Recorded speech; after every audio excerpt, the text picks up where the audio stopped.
Welcome to the Achilles Heel Tactical Podcast, a podcast built around having meaningful conversations that help men in becoming more capable and more competent as protectors, husbands, fathers, brothers, and leaders. I'm your host, David Acosta Jr., and today I'm sitting down with someone who many of you already know, my brother from another mother, my friend and AHT teammate, Paul Costa. Paul is a devoted husband, father, and entrepreneur. He's an active LE, currently assigned to a law enforcement tactical unit as a full-time special operations canine handler, an AHT instructor, a Walther LE Pro Staff instructor, a Safariland cadre member, and a USPSA master class shooter. If you've trained with AHT over the years, you've likely felt Paul's influence, whether you've realized it or not. What stands out to me about my buddy Paul is just his professional experience, his work ethic, his tenacity, his willingness to kind of grind it out when other people just wouldn't. He embodies relentless forward motion, in my opinion. But what makes this conversation important isn't simply what Paul has done professionally. I'd say it's how he carries responsibility across all the different domains of his life. As a husband, as a father, as a friend, as a teammate, as a brother, as just a man who understands consequences and what it means to live well. So today I hope to walk you guys through that progression. I'd like to discuss where he started, what shaped him, from his law enforcement career all the way up and through to now, where he is traveling and teaching, and how he balances that mission with his marriage and his fatherhood in the present day. So, Paul, brother, thank you for taking the time to sit down and do this. Yeah, dude. Thanks for having me, bro. You, man. Appreciate it. Yeah, dude. It's my pleasure, man. Let's get into it. Well, so, dude, before we do anything, Paul, I'd like to... Like, you got a Zemo up, dude, for this thing. You got to get Zemo'd up. Yeah. Gotta get my brain working. Need my nicotine. So if we can, Paul, let's start back at the beginning, right? Let's go back to the beginning, before teaching, before the badge, before the academy. Like, what shaped you? Like what kind of household did you grow up in, and what did it teach you about responsibility? Okay, so, grew up your classic Italian family, Italian father, Italian mother, everyone's Italian, right? Like your classic, probably pseudo, TV, Jersey Shore type stigmatisms, like that's outside of like the crazy talking, like, that was like my traditional Italian, like, upbringing, family was big, overbearing, loving, caring mother, strict Italian dad. Looking back on it now, like as a kid, you look at it, you're like, this is unfair, but, looking back at it now as a father, some of the stuff makes a little bit more sense, I'd still say to this day, some of that stuff was a little not fair, I think he was a little maybe too aggressive, but that was just his type, man. He was super passionate about specific things. I don't know if they were important things, but like certain things he took very serious, and it was like non-negotiable. So like when you're talking about like structure and building discipline, that was straight from the get-go with just soccer. Like my dad was just relentless on that. I don't think there was a thing he cared more than like that. So he took that very serious. So like probably from age 4 all the way through college, all I did was soccer for like a large portion of my life every day. And it wasn't even an option because, as a young kid, you want to do other stuff, And I remember, I was probably, it was like T-ball, so I don't know what age that is, but like my friends were like doing T-ball, and went to my dad, I'm like, hey man, like I want to play T-ball, and he's like, you're not going to be good at baseball, man. I wasn't good at baseball. It's not in our blood. You don't want to play. And I'm like, dude, everyone's playing baseball, Dad. Like, I want to play. He's like, all right. So this is how crazy he is. I don't know how we have a baseball and a glove in the house, but apparently we do. And he hands me this like oversized glove, and he has a baseball. He's like, hey man, I'm going to throw you 3 pitches. If you catch them, you can play baseball. Now, keep in mind, I've never played baseball. I've never learned a thing. And he just launches like 3 high pops, right? Of course, I miss them all. And he's just like, see, bro, you're not going to be any good. Kicks me a soccer ball. He's like, get to work. Like, like it was just one of those things that he was just like, hey, man, like, this is what our family does. You're going to play soccer whether you like it or not. And there was plenty of time that I didn't want to go practice, but it wasn't really an option. You were going to go practice, every day outside. And, you look back at that, it's creating patterns and structures. And although at the time you can't see it as, 5, 6-year-old and things like that. Right.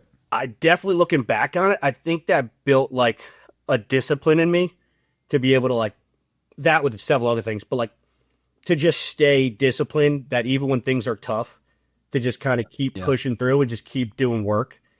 And then naturally as a kid, like I have an older brother who was very talented at soccer, like really good.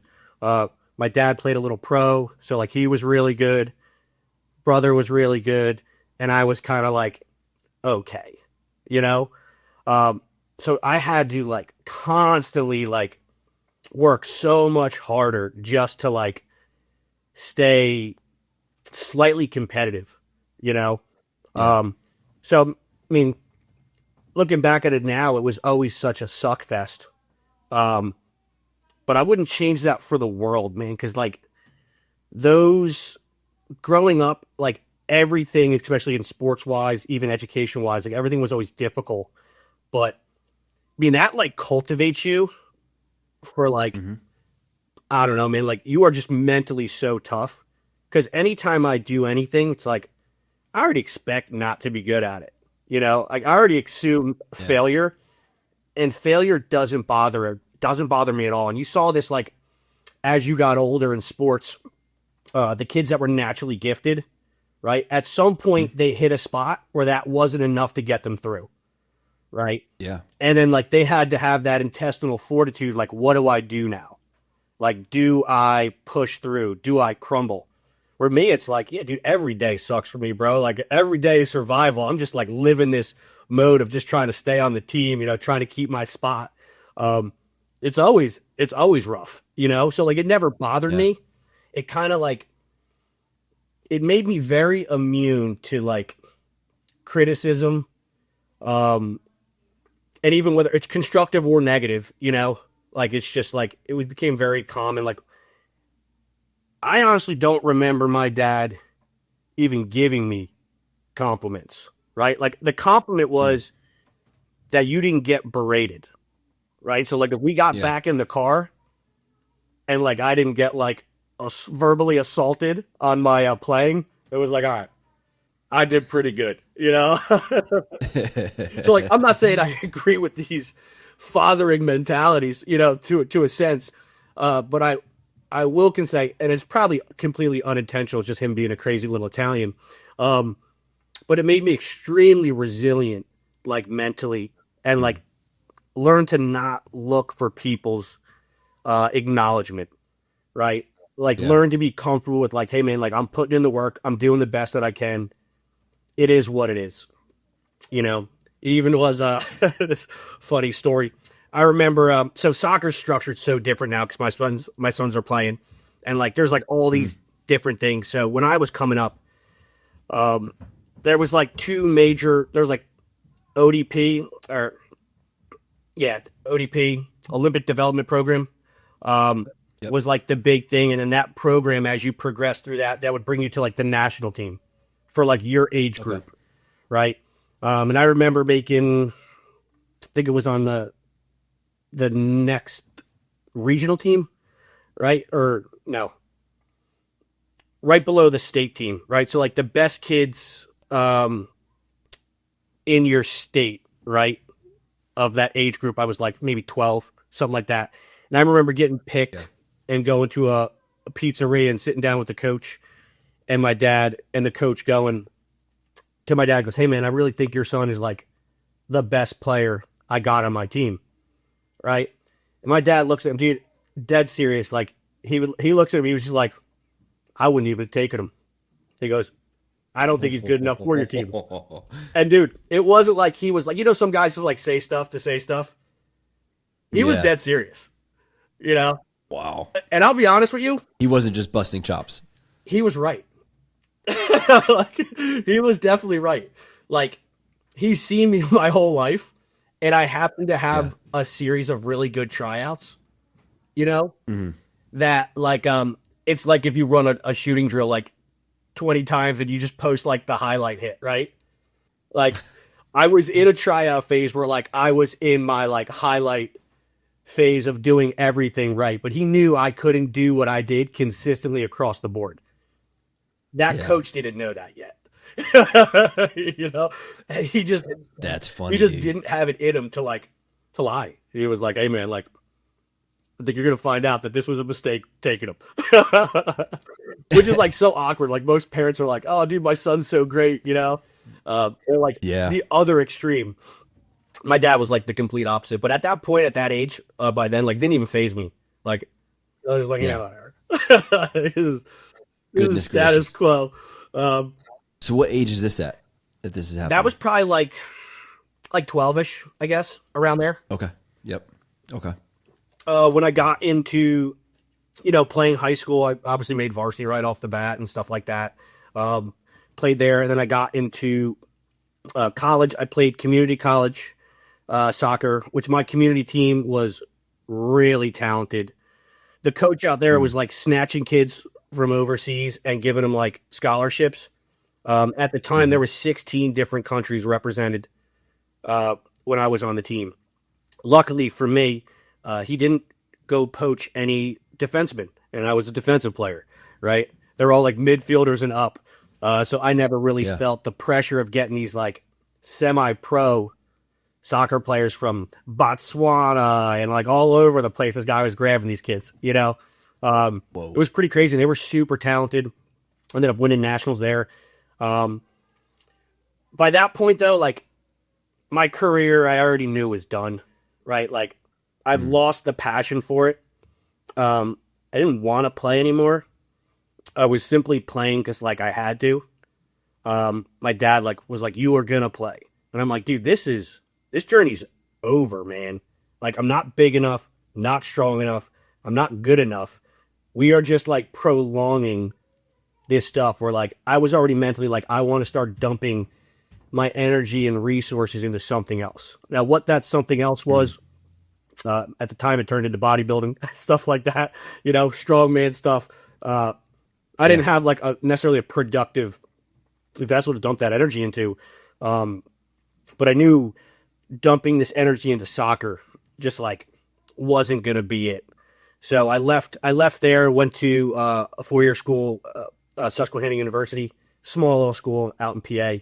Um, and I told my dad, I was like, "Hey man, I'm not going to play." He's like, "Nope, Mm. I'm paying for school. You're playing." I'm like, "Dude, this freaking guy will not let it go." You know? Yeah, Relentless. relentless. So I'm just like, well, if I get cut, I can't play. You know? So I go out to tryouts. I don't do good. And obviously I get cut, because I'm not into this. The Yeah. team's not even good. They're horrible. Uh, but I'm just like, I'm not into it. I'm not even trying. Just like going through the motions. The coach could see that, and obviously he wasn't going to invest in me because it was over, man. Like it was done. I had Yeah. moved on emotionally from wanting to invest another second into that. You know, Yeah. does that make sense? So I know it's kind of a long-winded thing about Yeah. soccer, but like a lot of I think my structure and discipline came from playing so much. I mean, I'm talking like we played every day, indoor, Yeah. outdoor. Like there wasn't an off season, and a lot of kids played different sports. They're like, "Hey, I Right. wrestle in this season. I play basketball in this season, baseball in this season." And like in our house, like that wasn't a thing, and it was like to like a psychopathic level where like you would get yelled at for a lot of stuff. Like I remember we had like an old 1600s home, and we had Hmm. like this big like playroom. It was long, and Yeah. we would play soccer in there, and there was like glass French doors and stuff on either end. And dude, I'm talking like we're Yep. drilling the ball. And dude, like we would break windows regularly in the house. And if we were playing soccer, bro, like my dad didn't care, which is Yeah. crazy. But like if it was like to further the mission of your skill, he'd let that Yeah. he'd let us destroy the house. Now, if I did that throwing like a Lego or something, he'd probably lose his mind, you know? Like, but because it was for soccer and he was so passionate about that to like a psychotic level, he was just like, hey man, like this is what it takes. And he was right. Like when I look at like anything that I've done later on in life, there has to be a little bit of like fanaticism or whatever, like to be crazy and so deeply involved in that to progress to it at a high level. Unfortunately for me,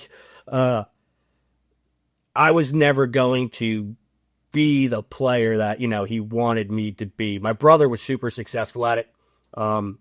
So, you know, he was very talented, but I genetically, it just wasn't, I don't think I just really didn't have it. So I had to like resort to like being a different type of player, a smarter player, more of like an assist guy, you know, like wasn't going to be the superstar, but I could be like the guy that sets up plays, you know. I was a hard-nosed defensive player. Like there wasn't a tackle I wouldn't take. There wasn't a tackle I wouldn't sacrifice myself for. Like that was like the way I was going to kind of show value was like, yeah, man, I'm not the biggest, I'm not the strongest, but like I will do life and limb where most people won't sacrifice that. And it was just like kind of known like this little guy will just literally throw himself through tackles and like break his body to win that ball. Like, you know, and like, Yeah. that was like that type of tenacity was able to keep me playing for a long time because that level of aggression, a lot of people wouldn't bring, you know, and I'm not saying like in a dirty manner, but it was just like, yeah, dude, like you getting past me, I can't let happen, you know, and you're bigger and stronger. So I'd have to be smarter. Right. So I'd play angles better. I would push you into spots where I know I could use my intelligence over trying to use size and strength. And then I would wait for specific opportunities to try to just capitalize on. And then when I capitalized and went for it, like I had to win it because if I didn't, it was catastrophic. The guy was gone. And I think I did a really good job at like picking those opportunities when to attack and figuring out how to isolate attackers and midfielders and putting them in a position where I would reduce their natural ability, right? Like I was able to slow that down by just guiding them.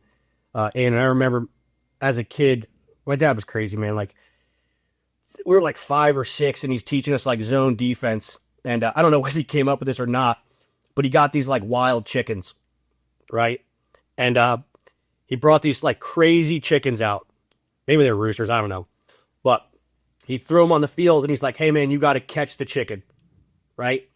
And we started off like one at a time, like kids. And this was like a blast at the time. Right. And obviously nobody can catch the chicken. Right. So he's like, all right, now we're going to do it as a team. And he taught us our initial inception of zone defense by how, like, basically like as a team directing the chicken into an area where we could capitalize with numbers and kind of pin it down. And he's like, yeah, this is zone defense. Like we don't play man to man. We just kind of push them and direct them to the traps that we want, you know? And he was awesome. Definitely a really, that's something I'll say for him too as well. He was a good teacher, you know? At least when it came to soccer. He was good at teaching other things, but his passion and his ability to like look deep into the nuance of that stuff and trying to understand.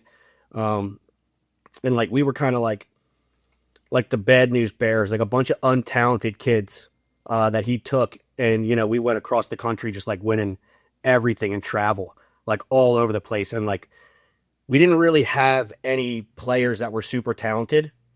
Eventually, as we got really good, we started collecting some. But like, we accomplished so much off of like untalented kids with discipline and structure and a deeper understanding of the game that most coaches were like, would think that was too advanced to try to get 7 and 8 year olds to do, you know? And it's kind of cool, man. It's kind of like kind of leads me to how I teach today, man. Like there's no like advanced, there's no basic. It's just like right and wrong. And if you just teach it the right way, and he had that mentality, he's like, well, if you guys want to be good at this, we're just gonna do it right. And it was super cool. So I definitely, I think, can draw from parallels from those experiences of how he introduced information, even though different, right, skill sets. There was a Yeah. lot of teaching lessons, not aware of it at the time, right? But like looking back on it now, there was a lot of good stuff that came from that. Maybe the approach needed to be a little different, but yeah. I don't That's regret it. awesome. I'm not resentful about it one bit, man. I think it if I like if you were like, hey dude, you could go back and you could change that, like I wouldn't change that at all. Yeah. I'm really, whether it was intentional or not, I'm happy with the way that has made me uh into the man I am today. Yeah. At least That's some of the awesome. So would you say that your dad was like, would you say your dad is the primary or was the primary standard of what you viewed manhood as growing up? no, no. So my dad lacked in a lot of areas that I knew even as a young man were like not the right display of manhood. Um, Mm. he was very smart, very intelligent, but lazy. And I could see that early on as a kid.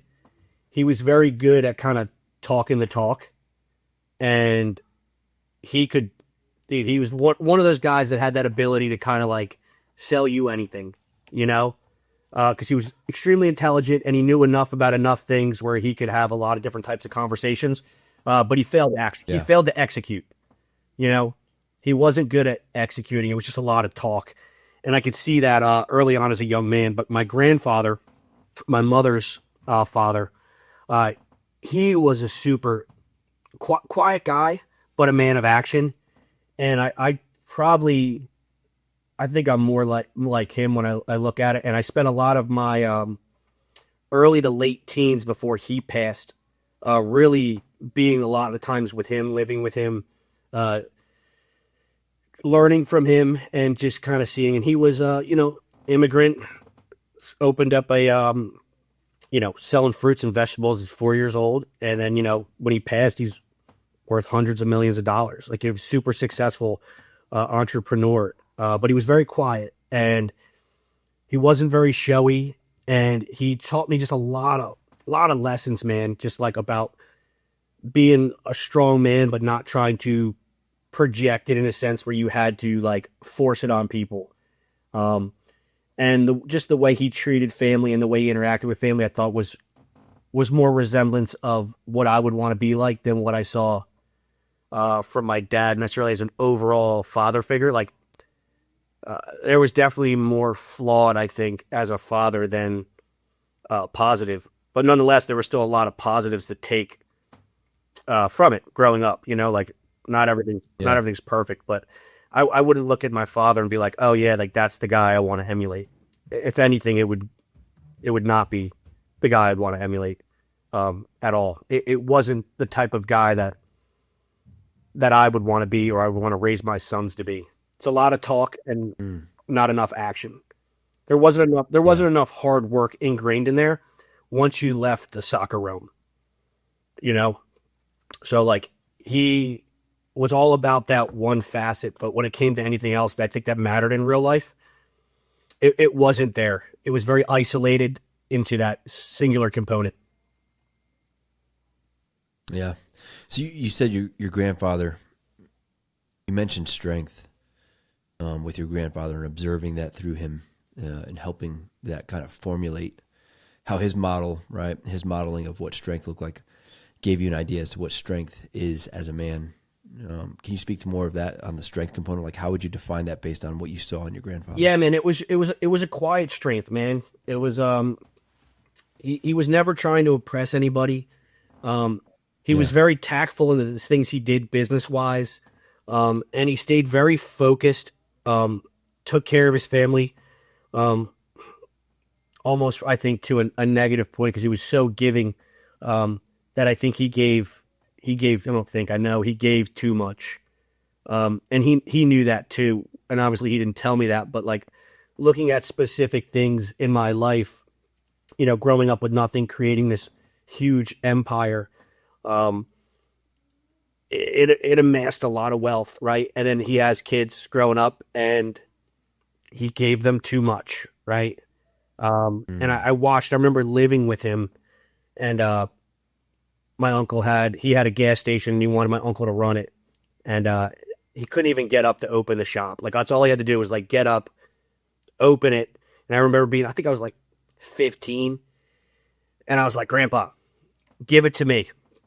I'll do it. Right. Like, and he's just like, I can't do it. You're not ready yet. Right. And I remember like, he was always giving these guys stuff. And I think primarily it was probably because of my grandmother, putting pressure on him. Mm. And Yeah. I think he knew it was creating monsters. But when he was with me, I think he was very, he was very diligent in the way our interactions went to not do that again. Like I remember working for him, and I'm talking like plumbing, electrical, like all different types of different trades, and just getting paid like nothing. Like, Yeah. and I'm looking at my uncles roll up who are like completely like useless, gold Rolexes and, all the fancy cars, and, you know, being on the job sites, like you hear the scuttlebutt, and nobody Mm. respected them, right? Because they weren't worth respect. And they loved my grandfather, right? But they came in through a position of authority based by like infusion, not hard Yeah. work. And they all respected my grandfather and loved him to death and would do anything for him because of who he was as a man and how he came up.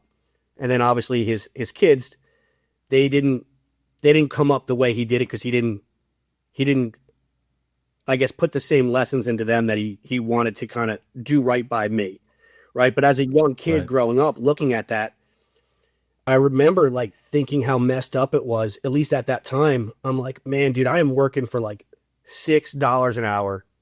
These guys don't even wake up on time. They're not out here humping it, and they got everything, you know. Yeah. And obviously, never voicing that as a young kid to my grandfather, but just like seeing it and just being like, dude, like, why am I getting the shit stick? Like, I'm doing the work, you know. I'm out there humping. These guys get everything, and like, throw me a bone. Like, then it came time to like get a car, right? And I'm like, I need a car, Grandpa. Like, can you help me out? And Yeah. he was like, all right. And me at the time, I'm like, dude, this guy's gonna buy me a car. Like, he's worth so much money. He'll buy me a car, right? I'm working hard. I'm doing the right stuff. And he was like, his deal was, and he loved this deal. He would use this all the time with me. I'll match whatever you make, right? So I'm like, match whatever I make. I'm like, I make $6 an hour. Like how much am I gonna make? Yeah, yeah, yeah, Yeah. Yeah. like, but that was always the deal with me growing up. And at the time, dude, I didn't realize it, but like obviously as a man now, and then looking at the situations that unfolded later on when he passed and stuff like that, I think he realized that he made a lot of mistakes raising his two sons by giving them too much, Hmm. and he was not going to make that mistake with me. And he wanted me to learn everything the way he learned it, and how the value of hard work and the value of managing money. Like early on, we would take birthday money and we'd invest in stocks and different things like that, and like all the little things. And he wouldn't give me a lot, right? It would just be like what I got. He would just encourage me to do stuff, or in a Yeah. small vending machine business, And on the weekends he would come down and we'd go out to like Costco and whatever, and like find the cheapest prices for soda, go fill them, collect the money, like do our routes, just little things. Not making a lot of money, but understanding business at a small level and how to structure that, and marketing. And then got an ice machine because we had horses at one of our places, and then like horses need ice for their legs, like selling ice packages. Like, hey, you have access to the ice machine, for $100 a month, things like that. Like teaching me how to broker deals. And then when I was up there with him working, like I would always sit in on the meetings with him, and I remember like watching him negotiate with people. And just some of the stuff I just felt like was a little bit unfair at that time. I'm like, man, dude, like just give the guy the $200. Like, who cares? You know? Yeah. But to him, it wasn't about the money. It was the thrill for him was the negotiation, you know? Yeah. And he loved to negotiate. He loved to make deals. And there was so much information. Like when I look back at those interactions that I got to sit in on at the time, not processing at all, but like that goes back into like structure and understanding and discipline, like seeing like what he would prioritize, financially to invest in certain things, and how he would, leverage assets to buy other assets. And like he would explain it to me at the time as a young man, 16 years old, 15 years old. Like a lot of it was too much for me to kind of comprehend, but I never forgot it. Yeah. And as I got older, it started to resonate exactly what was going on. So I would say, from a sense, I learned a lot with watching how he messed up as well too with his kids. Like that, I didn't have to be a man to see that he created two sons that were spoiled, and didn't understand how to hard work. And then looking back on it and seeing what he did with me, there was just a lot of life lessons that were thrown in there, and always kind, like, and they're like that, but like you can ruin kids by not layering stuff correctly and timing stuff and making them work for things. And these are all lessons that I'm literally learning from like a weird position, right? Like I'm watching my uncles who are in their 30s and I'm like 16, and I'm just observing and I'm watching, and no one's talking about like, this is why I'm doing this, right? You're just observing interactions, you're observing behavior and trying to put together why he does what he does and why he made that decision.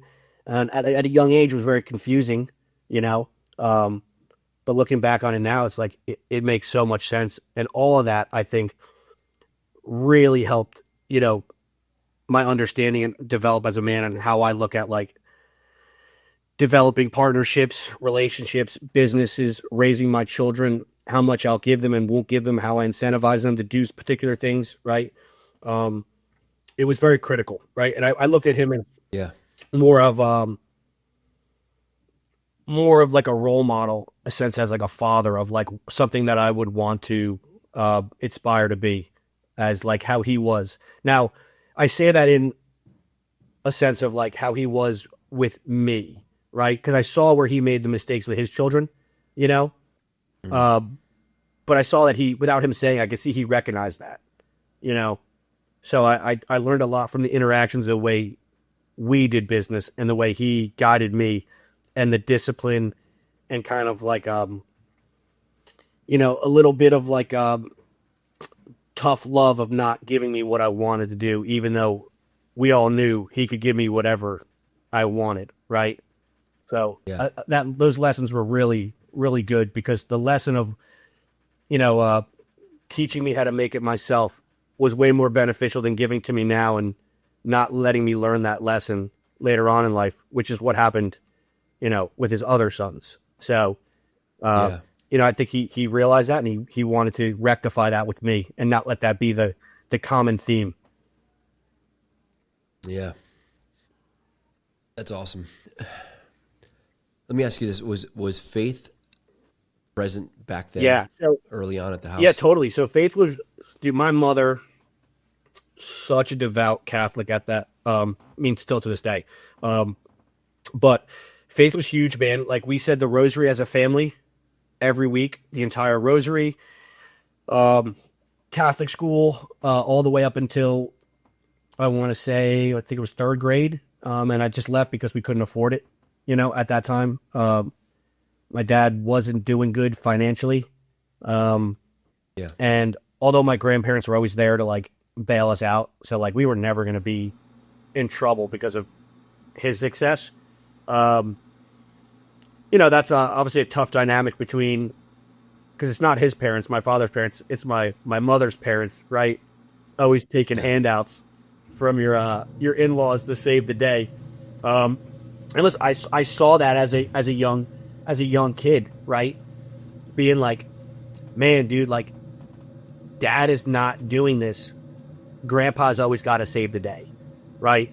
And And that resonated with me too. Like that was something I never wanted to be in a spot where I had to be financially dependent on somebody else's success. And although like my grandfather never made him feel weird about it, I think just as a man, like you just, it plays on you, right? No, Yeah, for nonetheless, to answer your question, like faith was huge in the house and still is to this day with my mother. I think my parents ended up getting divorced later on when I was in college, but my dad, I think, has definitely lost his way with faith. I don't talk to him that much, but if I had, based on the few conversations we have, I think he's definitely lost. My mother's still devout. Us growing up devout, like I remember, like my dad was strict with that, even though like I don't think was that religious himself. Even us growing up, he wasn't gonna let us not go to church and stuff like that. So like I remember, like if I slept over a friend's house, I had to get to church, right? And if their parents didn't go to church, I had to find a way to get to church, whether they dropped me off or I walked, depending on where the church was from their house. Like that had to happen.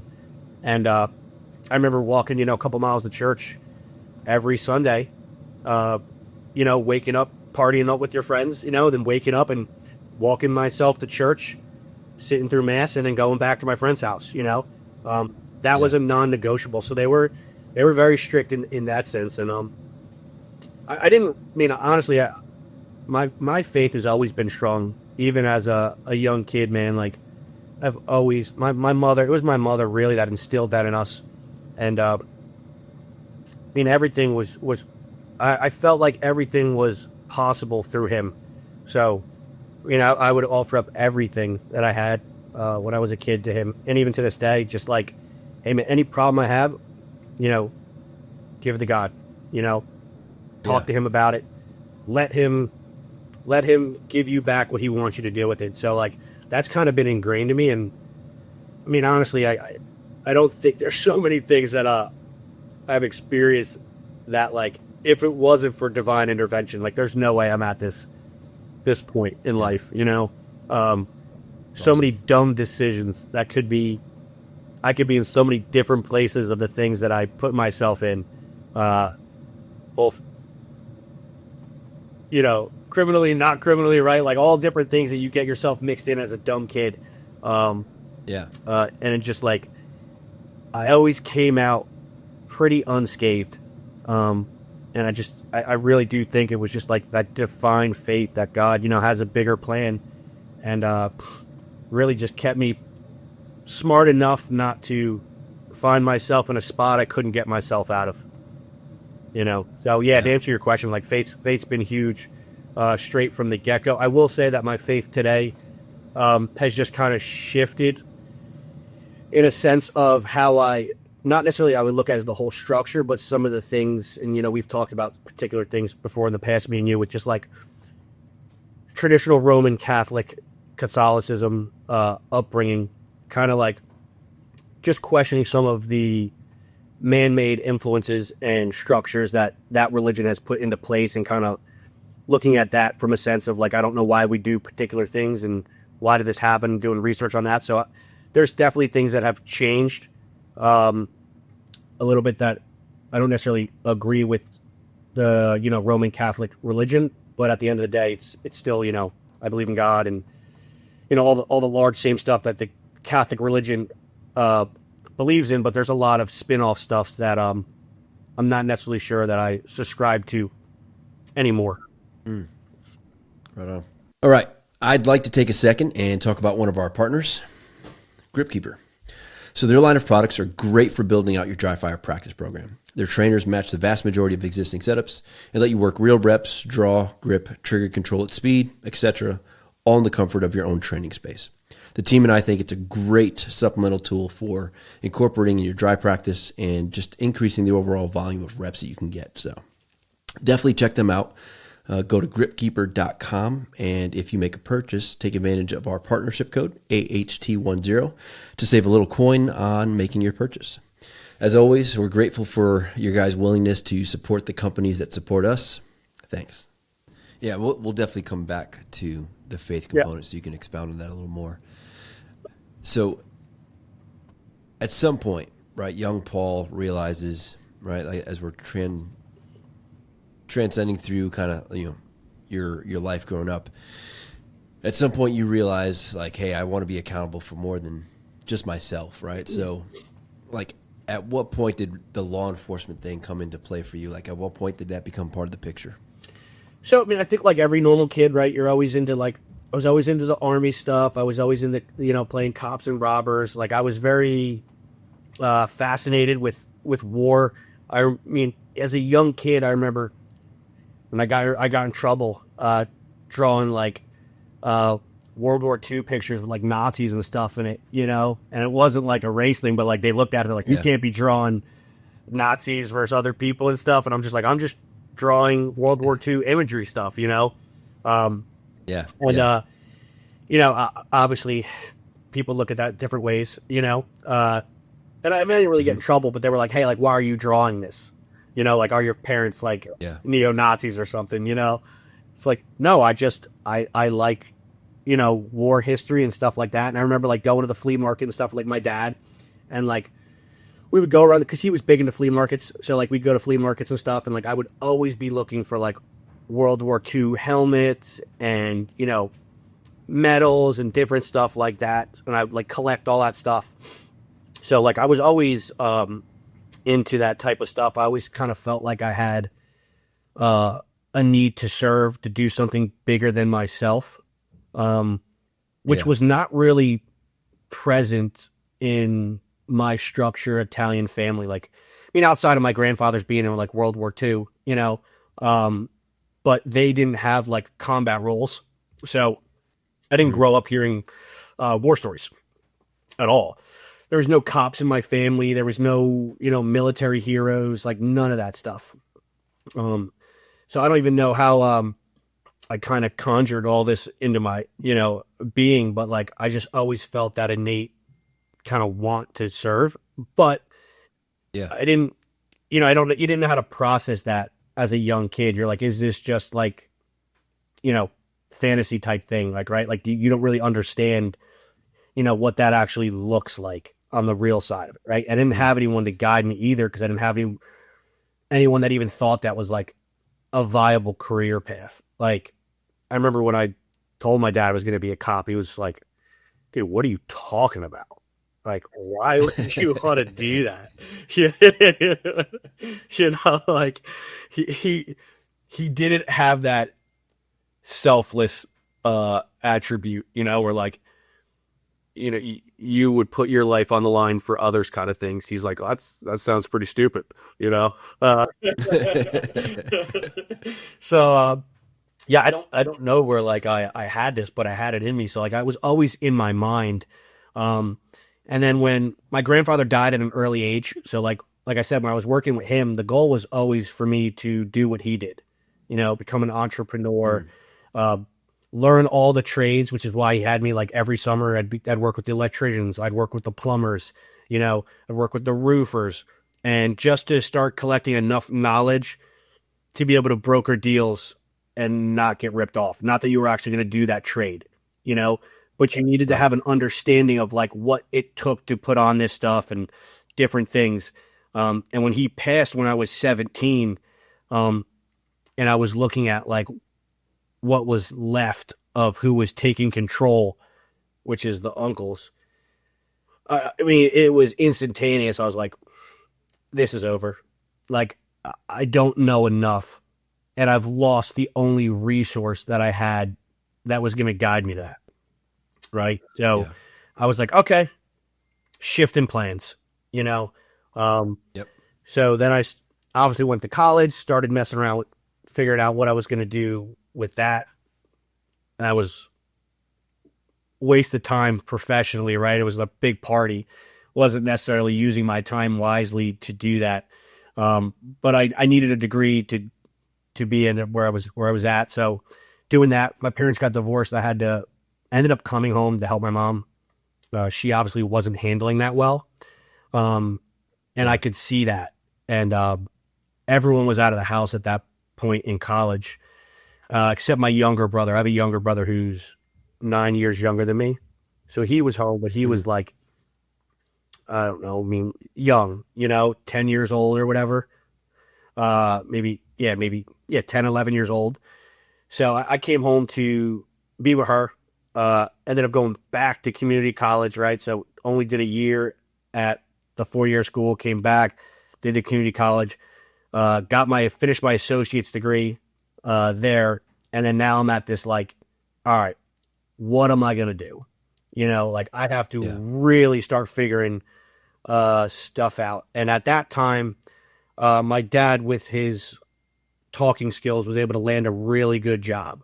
Um, so a few years prior, my dad's now got this really big job, making a lot of money. Things are good, uh, giving us allowances and things like that. So like, I'm living the life, driving Yeah. around in Mercedes, like going to college, just dicking around, wasting people's money, like having a blast, fun wise, and then Yeah. that happened and it was just like, boop, like, I'm like, dude, I got car payments, all this stuff that I wasn't responsible for. And now I'm responsible for all of it. Right. And I wasn't like Ben about that, but it was just like, all right, man, like the plan has now changed. I got to ride this cushy life for a hot minute. Um, and now I can't do that anymore. So now what do I do? Right. So I had to start figuring out a plan. So, um, I had a couple friends that got into law enforcement and Hmm. started looking at that, started applying to departments. At that time, I mean, it was probably the same time you were getting in. It was hard to be a cop, man. Like, you Hmm. really couldn't get hired places. It was very difficult because, I mean, even like a little department, they're taking one or two guys. There's 1,000 dudes putting in for it. And the Yeah. dispatcher or the guy who pseudo works as a class two has like the inside with them, right? So they're running these tests, Yeah. but they're not, you don't really have a chance. They're collecting money and they're going to send that dude through anyway, right? So Right. I ended up applying to like 200 police departments, right? Like I was, No I way. was on a mission, man, right? I was like, I got to do something. This is what I'm going to do. Well, I'm getting rejected by like everybody, right? Like not finding anyone, even so much where like I'm going to police departments and I'm like, hey, I'll pay for the academy. You remember that like they had that program where you could like pay your way through, right? Well, Yep. where I'm at in New Jersey, you had to have somebody sponsor you, the alternate route. That's what it was called, right? But you still had to have a department like sponsor you. Or like Yeah. I'm going to these police departments. I'm like, hey, you don't have to hire me. You don't have to pay for me. I just need you to sign this to say that like you vouch for me that I'll be a good candidate. I couldn't get anybody Hmm. to do that, man. Like nobody wanted to take a chance on me, right? So like I'm like, dude, I don't know what to do. So I'm like, all right, I'm gonna go up to Maine, start going different places, start like looking around, like who's gonna hire me. I start doing the process for Maine State Police. Uh, their process is way different than what I was used to. I can Like imagine. way more laid back. Like it's just like what is going on here? Like so start doing that process. Everything's going good with that. And then while I'm doing that, I'm like, you know what? Maybe I'm gonna like throw my hat in the ring for the military. So start going to talk to recruiters, start learning that they have these ranger contracts where if you obviously pass everything, you can guarantee a spot into regiment. And I start going through MEPS and all that stuff. And then while I'm doing that, I applied to the current agency that I'm with today, and I applied to them like a year ago at this point. Haven't heard anything back. It's just like standby to standby, and Yeah. that kind of like all this stuff now started to come up, and I had to like make a decision. Like, am I just going to go push through with the military thing? Because I already did like, excuse me, like the medical stuff and everything. So they wanted to like schedule my ship out date, all that stuff, and I had a couple buddies that worked for that agency already, and they're not like me, in the sense of where I stand. So like Yeah. I'm taking their advice, but at that, I think I'm like 20 years old or so right now. Um, Hmm. I'm taking guidance from somebody that we do not look at stuff the same way, right? But Yeah. nonetheless, I'm like, okay, man, I got this opportunity. It's a really hard job to get. Like 90,000 of people applied when I put into this agency, to get in. Ended up taking it, right? So end up going into that department at that point and letting everything kind of go away. Yeah. So you get into the academy, Mm-hmm. right? I assume you start off with the academy. Yep. What did you think then, right? Like, what did you think the job would require of you as you're getting ready to kick this off? Yeah, so I get into the academy, and our academy is 26 weeks, and you live there. So there's not this, like a lot of the local programs and stuff like that. Like you go there for the day and you go home and stuff like that, right? So it was definitely like, I mean, I wouldn't call it like a culture shock because like being like raised the way I was, like, none of that stuff that like I think shocked a lot of people bothered me, you know? Yeah. I was very mentally tough. So like there wasn't anything that they were going to say that, was going to affect me. But nonetheless, you had to live there. It was a very rigorous program. But during that whole program, I'm like it's just 26 weeks of a suck fest. Like, you didn't really learn anything, you know? Yeah. You're boxing, you're doing self-defense, you're getting smoked, you're doing all types of stuff. Like, regularly a day where I'm at is the whole day was just physical. Like you'd go do PT, you'd go do self-defense, you'd go swim for 4 hours, you come back, you do PT, you'd have a disgusting sandwich on the bus ride back and forth. Regular timed meals there were, I don't know, a minute at the most, right? Yeah. So like you're in a huge caloric deficit for food. So like, it was shitty, right? But at Yeah. no point was I like, this is that big of a deal. It's like it's designed to suck. Like that's the point, you know? And I was able to kind of like mentally process that right away, or like, it's just like, yeah, man, like this isn't supposed to be fun, you know? I know like when you look at a lot of academies, I don't know how your was, but like they always have that, like they rip you down and they build you back up kind of thing. Yeah. Like, Yeah. I don't think we got built back up. Like the last week, they're like, "Hey, put on your uniform or whatever." Like like it was just one big suck fest, and that's kind of the way that agency works and like prides themselves on. But nonetheless, it didn't bother me at all. So I think your question was like, how did that shape me? The academy. Yeah. I don't. I mean, obviously there's structure in there. There's consequences, right? Like, made plenty of mistakes and had to have consequences. Like miscount a push up, and now you're running to the beach and filling your suit pockets with sand, and then bringing them back. There's not enough sand in them. Now you're gonna run back down, put more sand in them, and you're talking like it's 2 miles, away, whatever. Yeah. Like, plenty of mistakes were made, and plenty of corrective measures I had to endure. But I don't think that shaped me in any way because I was already mentally tough, right? That Yeah. was just kind of like a test of like if you are mentally tough. And I Yep. was able to pretty much realize real quick that this is a game and you were never going to do anything right, no matter how good you did it, Yeah. And I think it took me probably a couple weeks to figure out, but because like, just being like a guy who wants to do good, like, Yeah. you talk to guys that are always like, hey man, stay in the middle of the pack. Right. And I don't have that in me, Yeah. So like, I'm trying to win stuff, now I had some Right. studs in my class. So like I wasn't winning, very much. Right. But I was trying, and Yeah. with that, you draw attention to yourself. Right. And in those kind of environments, you want them to be like, at least what they say, right? They're like, when did you get here? It's like, yeah, man, they knew Paul Costa showed up day one. Like, Yeah. I wasn't Yeah. going past, I wasn't getting by anything secretly, and that's just because of, who I am, right? Which I'm fine with. But I realized really quick, and it wasn't going to change how I did stuff, But it was just like, just accept that, like, keep trying to do your best. Yeah. But they will never show you that they were impressed with that, whether they were or not. You know, like, it will always not be good enough. And I think that bothered a lot of dudes that were probably used to being very successful at stuff, especially, you get these college Yeah. athletes that were extremely successful in their whatever sports careers. And now they're like, what do you mean I didn't do it good? Or why, like, your room's just destroyed 24/7.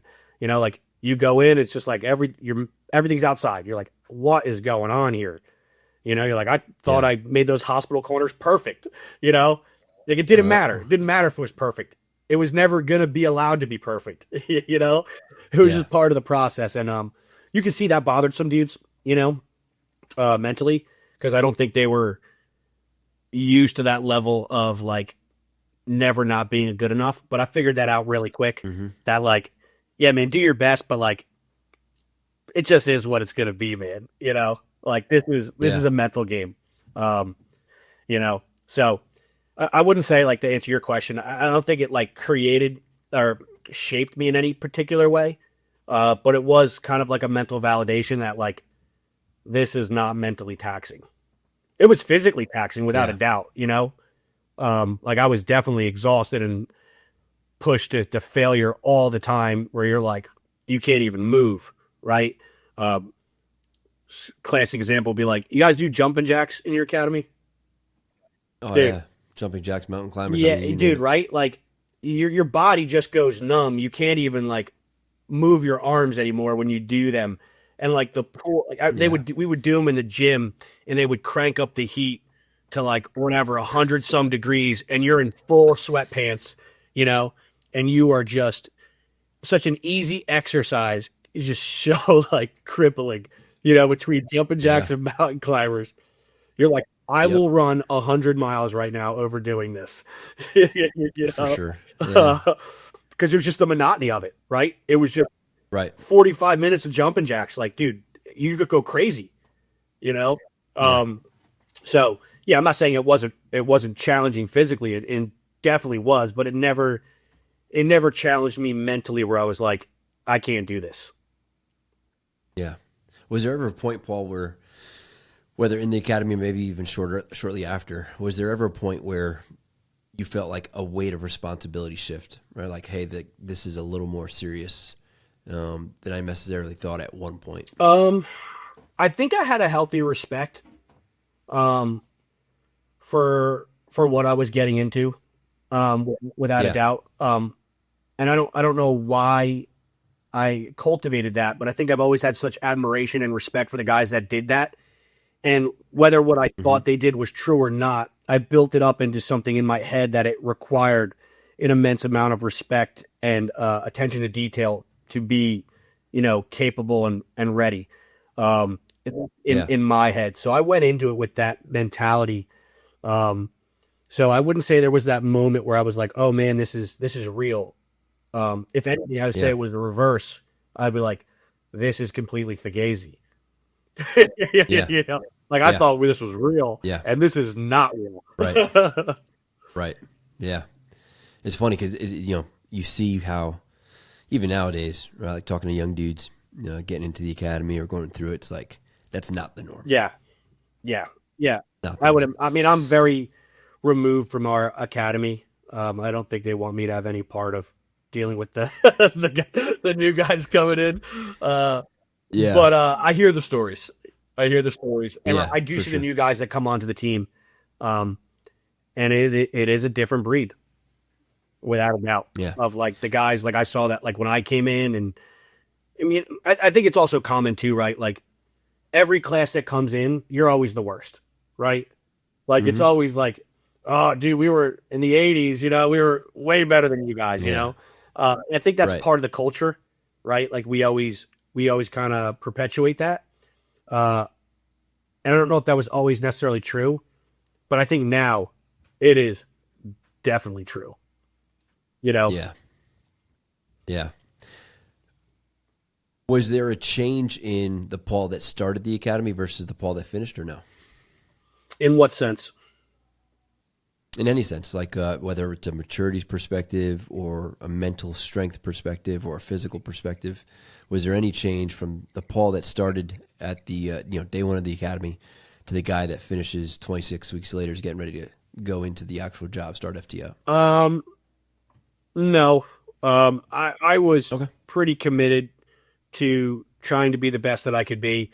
It was just shifting priorities, right? Like going into the academy, it's physical, mental and physical. So Yeah. I prepped and prepared for the stuff that I could control, the variables that I had control under.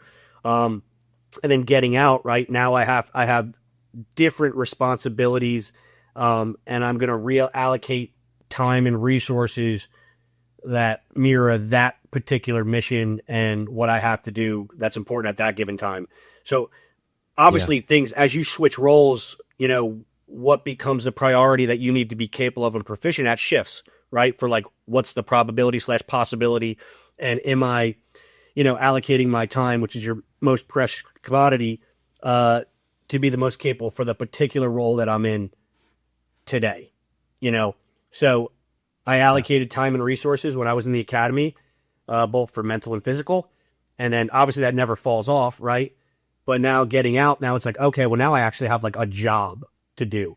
And I have to like service the Yeah. community. Yep. And I have to be, be able to communicate with people in an empathetic way, but also be ready and capable to not let people run over you, and Hmm. steer the ship in the direction that I want because I dictate how this encounter is going to go, not them. Yeah. And how do you balance doing that professionally and politely, but also assertive in a way where like they are very aware of who's in control of this, Yeah. So there's definitely So different skills and things that you have to cultivate and shift your energy towards, as the mission changes. yeah. So I assume that you carry that same mentality going in, starting off as a rookie cop, so to say.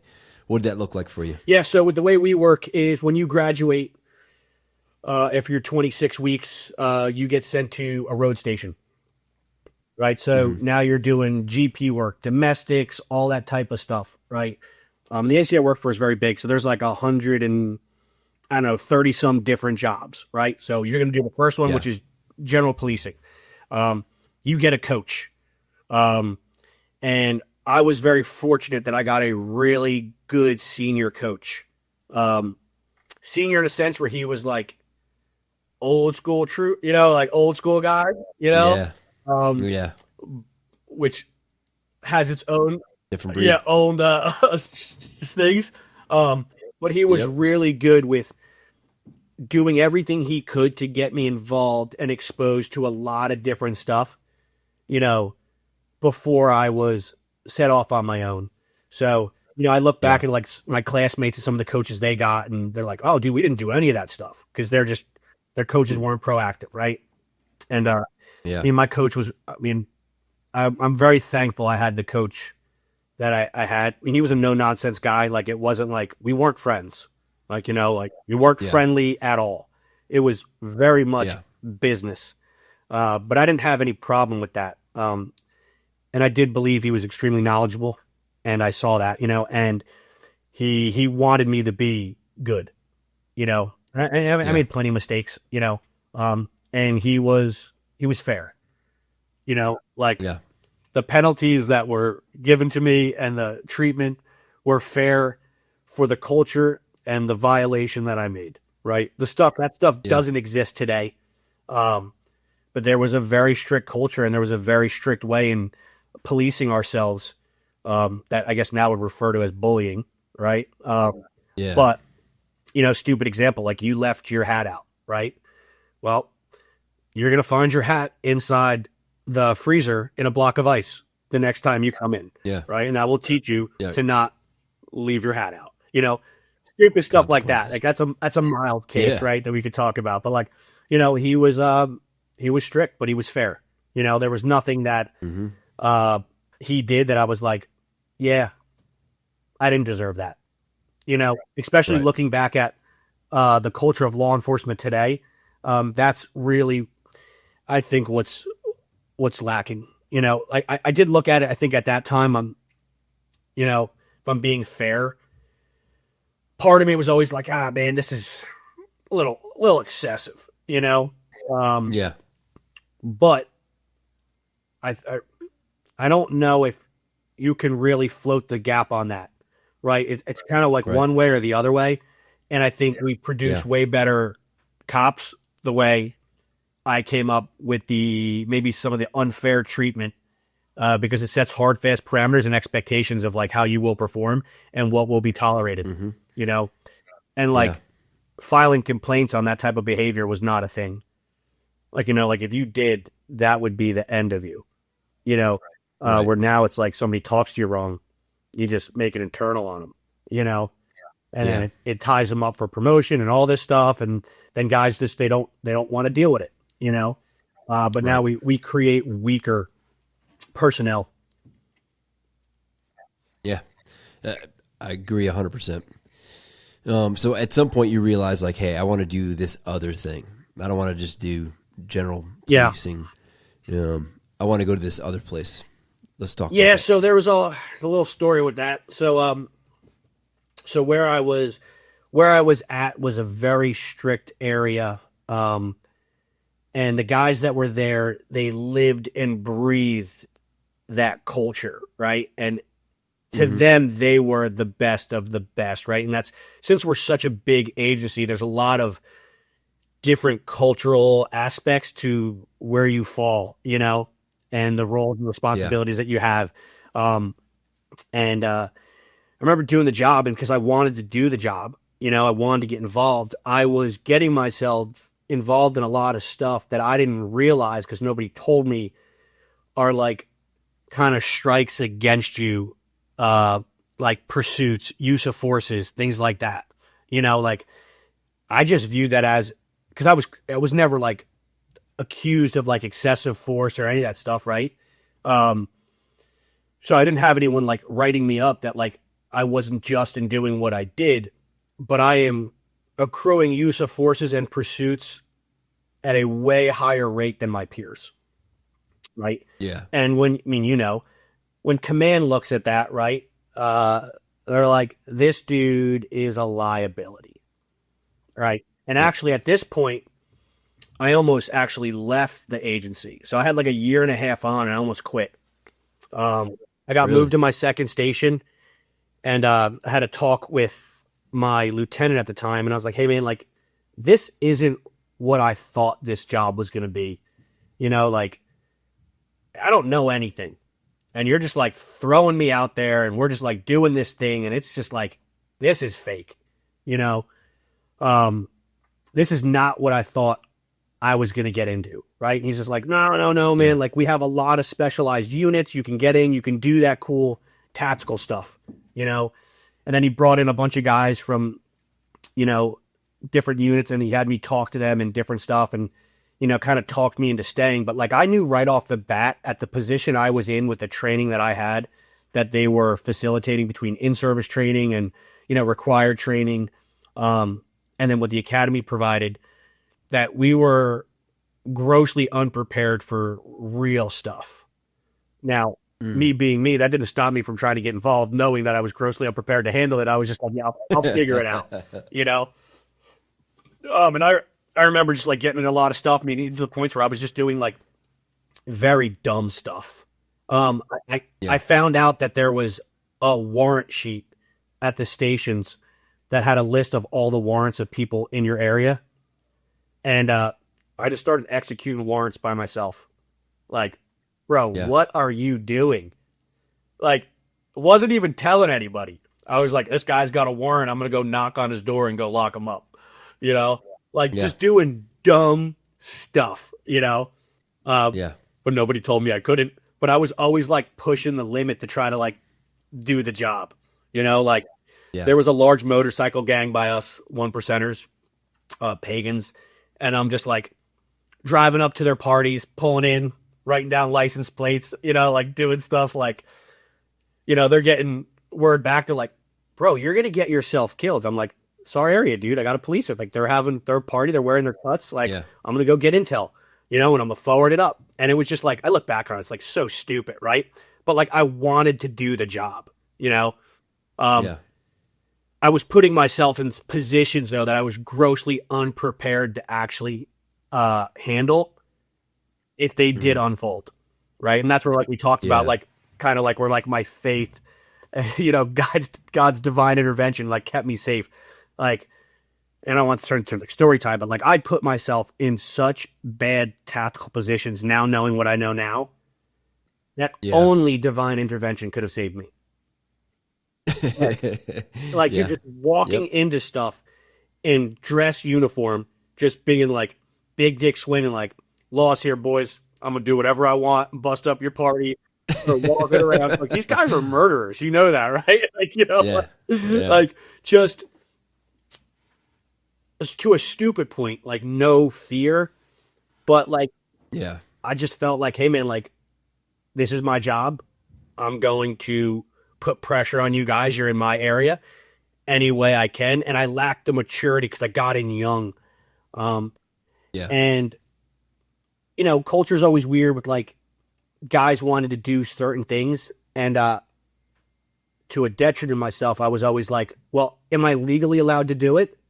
Okay, so you Hmm. can't tell me I can't do it, you know. Um, Right. and I kind of like hung my hat on that I was legally allowed to do this. Your personal opinion is weak, and I don't want to hear it. Now, that Yeah. might not have been a fair assessment as 22-year-old, Paul Costa. It was like, no, you legally can do it, but it is a stupid idea because you're going to get shot in the face. You know.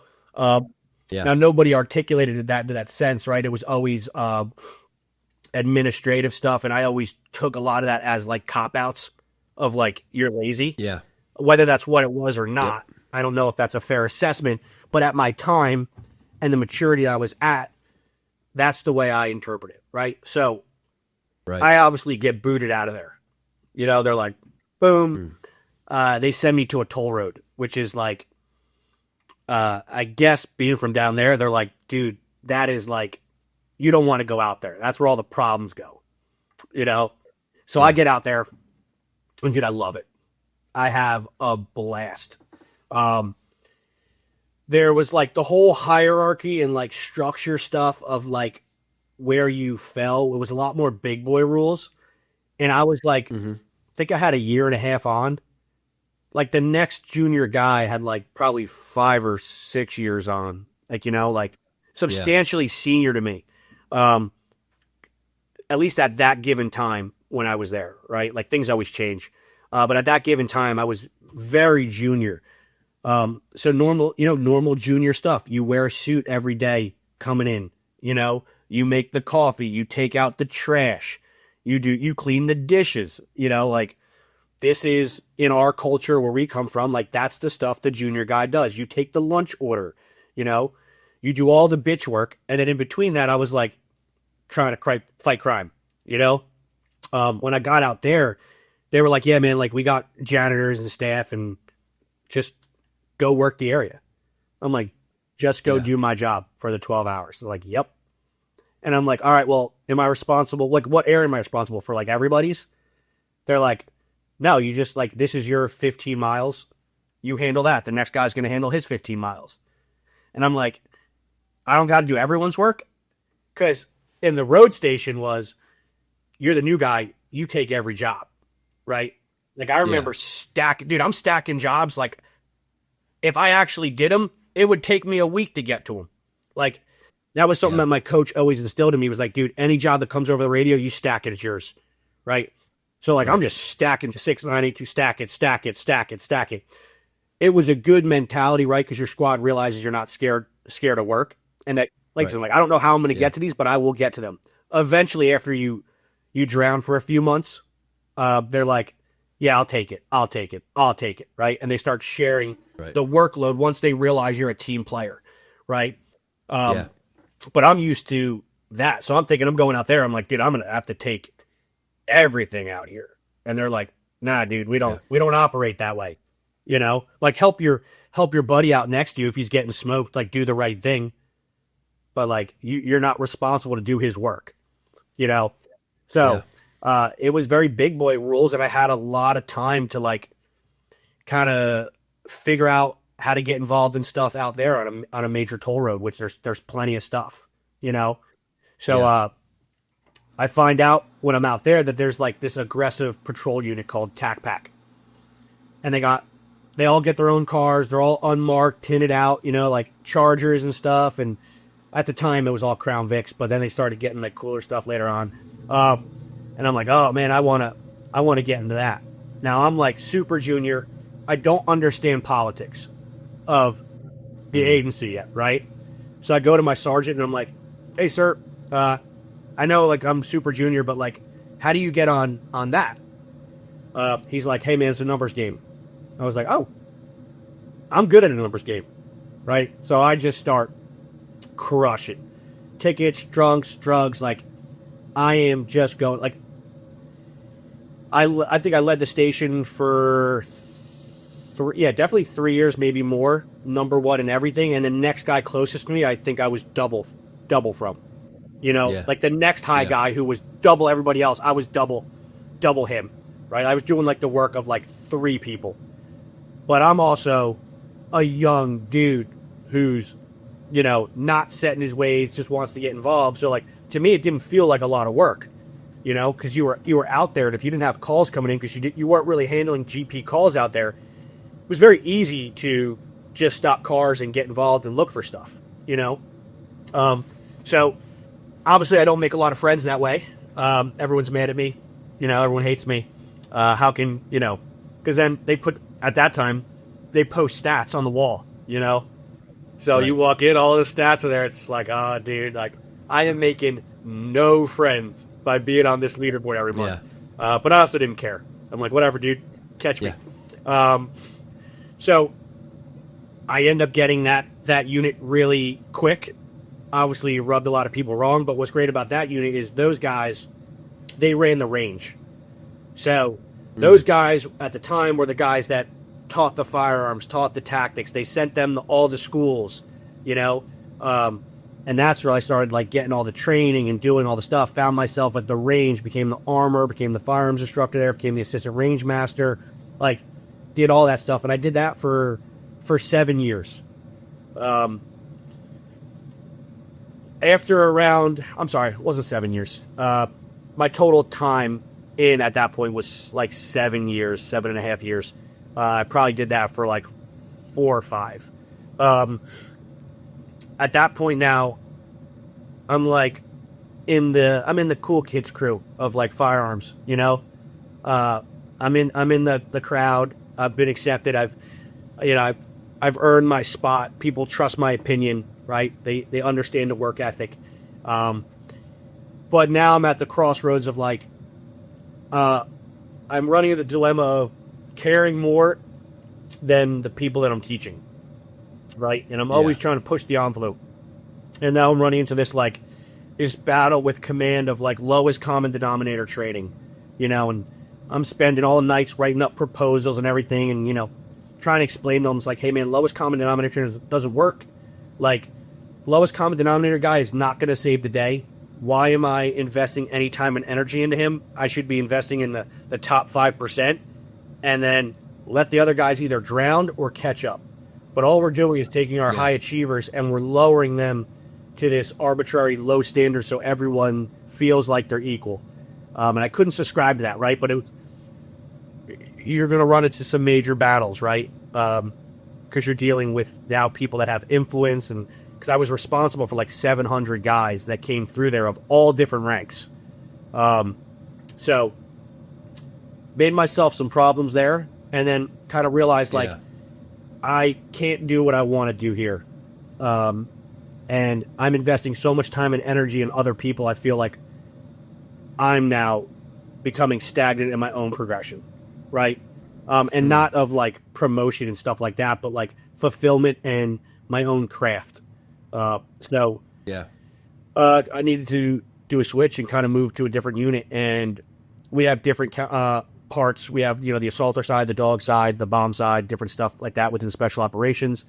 And I ended up knowing a couple guys on the dog side, and loosely, started talking to them, figuring stuff out. And I felt like I had a good chance to get on there. So I applied to them, and things worked out, and I got on first try. So then I Awesome. moved over to that side of the house. Yeah. So like all this drive that you have to excel and achieve, was that decision about like, was it trying to prove something in and of yourself, or was it trying to serve something higher than yourself? Oh man, to be honest with you, man, it's just a fulfill. Like I don't know if I can equate it back to definitely not trying to prove something to myself. I don't. I mean, if there is that aspect of it, it's marginal. Um, it was because you got to think like I'm used to not being good at stuff, so like rejection and failing is not like crippling to me, right? So. Um, Yeah. I felt like, I mean, as long as I can honestly look at myself and like, hey man, like you're putting the work in, you're doing the bet, like you're really putting work in. And you can look at yourself honestly and be like, well, this is just what it is, and this dude's better than you. Like, I'm okay with that. You know, like there's Yeah. always going to be guys that are better than you in anything, right? Now, if a guy's better than me because I'm lazy, well, that's something that I can affect, right? But if I'm just if I'm doing the best that I can, um, you know, for the most part within the parameters that I have, like, yeah, man, like this is what it is. So I wouldn't say it was necessarily something trying to prove something myself. I think it was just like wanting more out of the job, right? I Yeah. wanted to be Yeah. exposed to more. I wanted to do cooler stuff, right? I wanted to be more involved in tactical stuff. Um, so it was just like, well, who's doing the cool stuff, right? Like, where can I get involved in cool stuff? So it was more of like just wanting to be involved in the more like the stuff that I originally kind of wanted to do where I started this journey, when I was going to go into the Yeah. military. I'm like, well, how do I get to like fulfill that or scratch that itch, really? You know, Yeah. um, and that's really what it kind of came down to was like trying to fulfill what I originally intended I wanted to do with my life. Yep. Finding myself in spots that did not um, really satisfy me, but also doing the best with what I'm currently doing to make that as fulfilling as possible and as impactful as possible. Right. So it wasn't like, Yeah. wow, this isn't what I want to do. It's like, yeah, this ain't ideally what I want to be involved in, but I'm gonna make this work and I'm gonna have some fun out of it and learn and try to get involved in as much as I can. You know. So I Yeah. always just took that mentality to anything, and then I got to a point where like those cool guy jobs were obtainable. You know. Yeah. So like, now that you're doing cool guy jobs, right? Um, is there a mental shift for you? Did something change as far as like maturity, as far as mentality, with the responsibility that comes with those kinds of positions? No, I think I went in there more serious than the majority of those dudes. Like I went in there and Yeah. I mean, day one, I'm like already trying to flip scripts, pissing people off, you know, like identifying things that I don't think are correct, because, one of the things we're not talking about, is like, while I'm doing all this stuff, like I'm spending endless time doing research, finding resources, talking to people, reading books, like trying to always make everything better. Like I've never been like, Yeah. even if something's good enough, or I perceive it as good enough, right? I'm like, well, there might be something else out there. There might be something different that's a little bit better. So I've always kind of like, I've never felt like anything was ever maxed out. And it's always kind of been my like Yeah. personality of like, all right, man, like I don't have the answer, but I'm going to keep looking for answers, you know? And then sometimes coming into stuff from a fresh lens, like into a unit like that's been operating for a very long time. Uh, Obviously it kind of comes like, well, this is the way we do it. Right. And being a new guy and asking the question of like, well, why? People don't like that, you know? Yeah. So, and the same thing, like I think once guys realize that like it wasn't arrogance, it was generally wanting this to be the best it could be and asking these questions and pushing for these changes for the betterment of all of us, that it wasn't like, Yeah. I think I'm better than you. It's like, I just think maybe we could all do better, you know? And I don't Right. have the answers, but I think we should look at them together and see if we can find some, you know? So Yeah. initial feelings on that are you little, a little bit jolting, you know, for most people. Yeah. And I Right. definitely, you know, had my fair share of like, things. But I think over time, and if you're willing to do the work and find the answers and bring it back and then be able to articulate and explain it, you do that enough times, people start to trust you. And that's kind of what Yeah, happened, for man. sure. It's like I've identified a problem, but not only did I identify it, I found the solution, and this is the plan to implement it and rectify it. You know, Yeah. so once you do that a few times, and it works, and people acknowledge that it is better, um, you start to get a little bit more leeway and upfront trust. Not saying every Right. idea I came out with was a home run, but you know, um, it started to become a lot easier in the process. So for the dudes listening that have a desire, right? Like I'm sure the young guys are listening to this and like, dude, I want to go that path, right? Like, what would you say, in your opinion, what separates those dudes that make it there versus just the guys that thrive there? Yeah, so I think every team is different, right, on how the resources they have and the amount of people they have to pick from and all that stuff. Like, at the time when I was coming in, um, dude, there was no shortage of people to pick. Like there was Yeah. 100 guys, putting in for the one spot.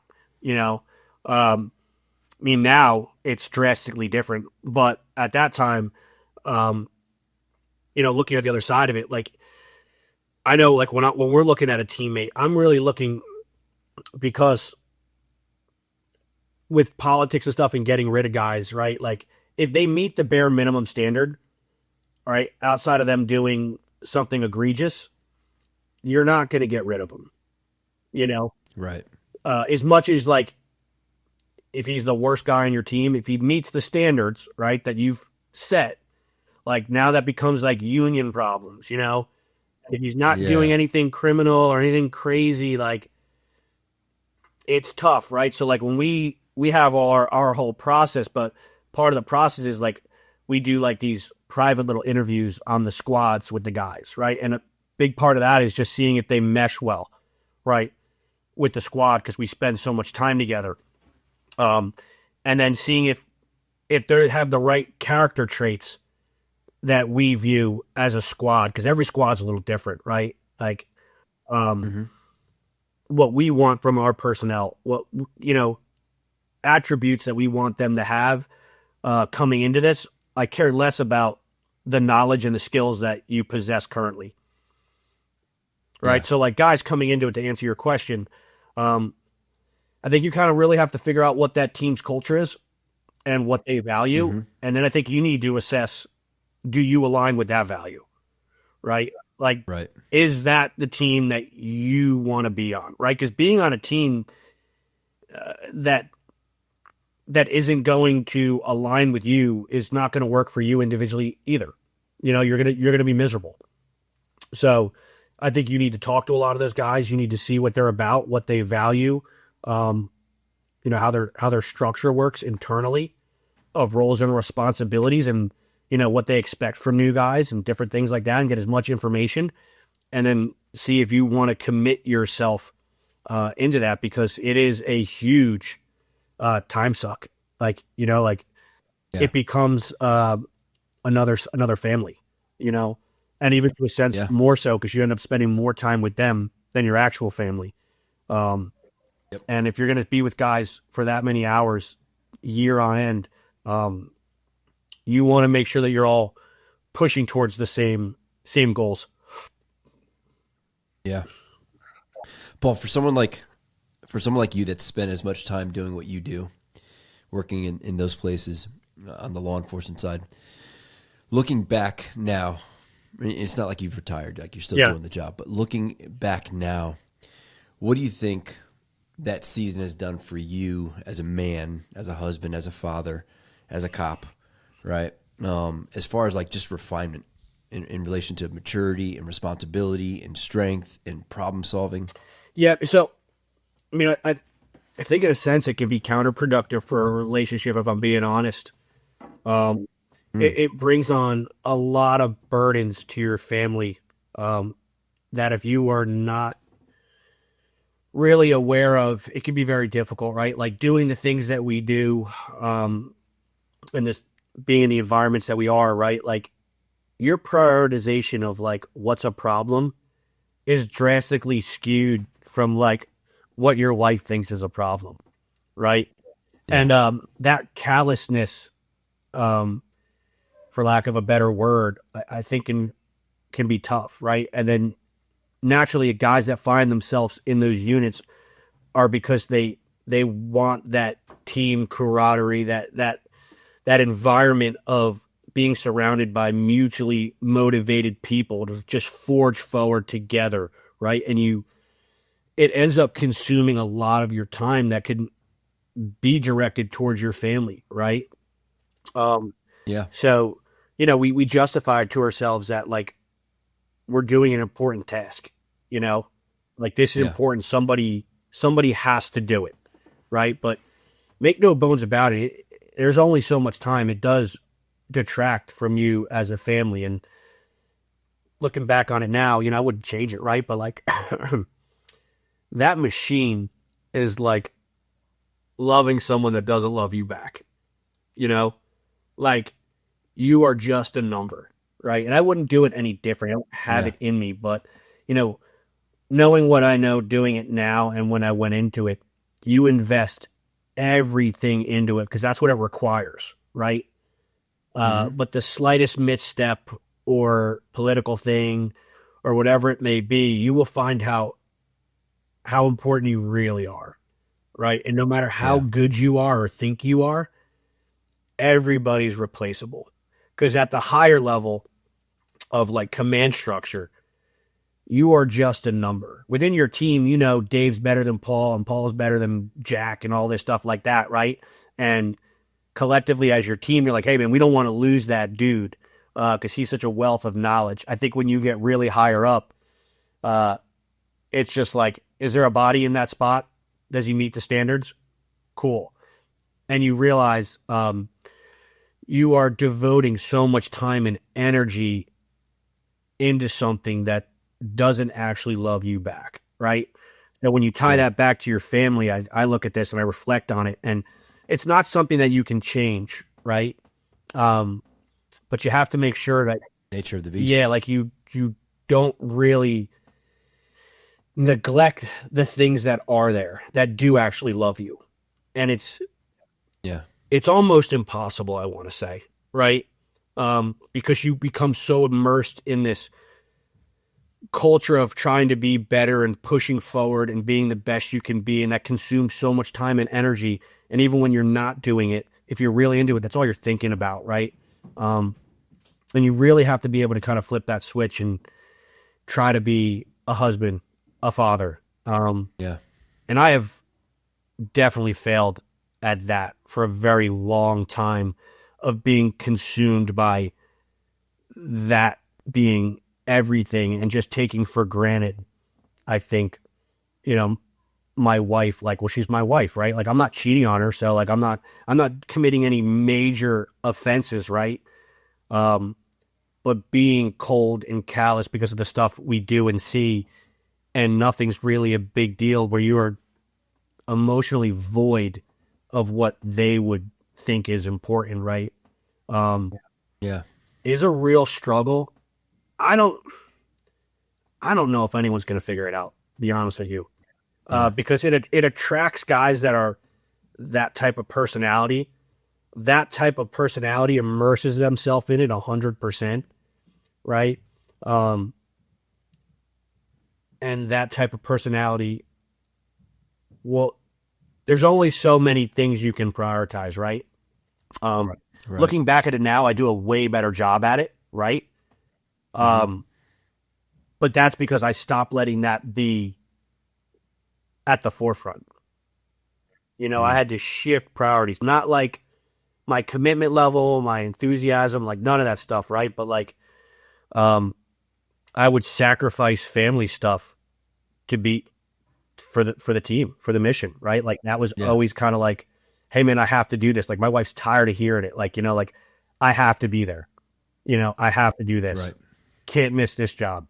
And like on the unit I'm like, we're on recall 24/7, 365, full-time team. I think for the first couple years, probably 4 years, maybe 5, anywhere we went, I took my car and my dog with me. And without fail, I never finished dinner, ever. Yeah. Like it was always my wife finishing dinner by herself, packing up my food. God knows when I get back, maybe eating it, maybe just passing out. And guess what? You're getting back up. You're hitting something tomorrow morning at 3 o'clock. That cycle is really tough on a relationship if you don't have the right woman and support system. Yeah. And just by sheer divine intervention, once again, of God finding that right woman for me who's strong enough to be able to live in that world of uncertainty and chaos and lack of structure, right? And unknowns. That's not easy to find, man. So to kind of answer your question, like how does it tie into family? I don't know if I really answered it. But for guys getting into this, man, like it's, I hope you do better than I did, right? Yeah. I don't think I did I know I didn't do a good job early on, right? So knowing what you know now, Paul, what would you say to your younger self? How would you balance the two, if at all? Like knowing what you know now about the struggle of what that balance looks like, what tips, what tricks, what principles would you give younger Paul? So it's tough, man, because the new guy role requires undying loyalty. All in all the time. Right? Yeah. Like your job as the new guy is to release the burden from the now me. You're going to wake up every night. You're going to make sure you're cleaning the office. You're going to make sure you're taking care of our fleet. You're making sure like all that stuff that falls on the new guy, that has to be done, right? And seniority is a thing. The problem is before you get that seniority where you get a little bit of reprieve where I am now, there's only so much time, right? And if you have a family, I think the only thing you could do is I feel like we always had good communication, me and my wife. And that's not because of me. That's my wife, right? She doesn't possess the ability to hold stuff in, which is honestly the best thing for our relationship. Like a lot of women will hold stuff in until they explode and then it can't be fixed.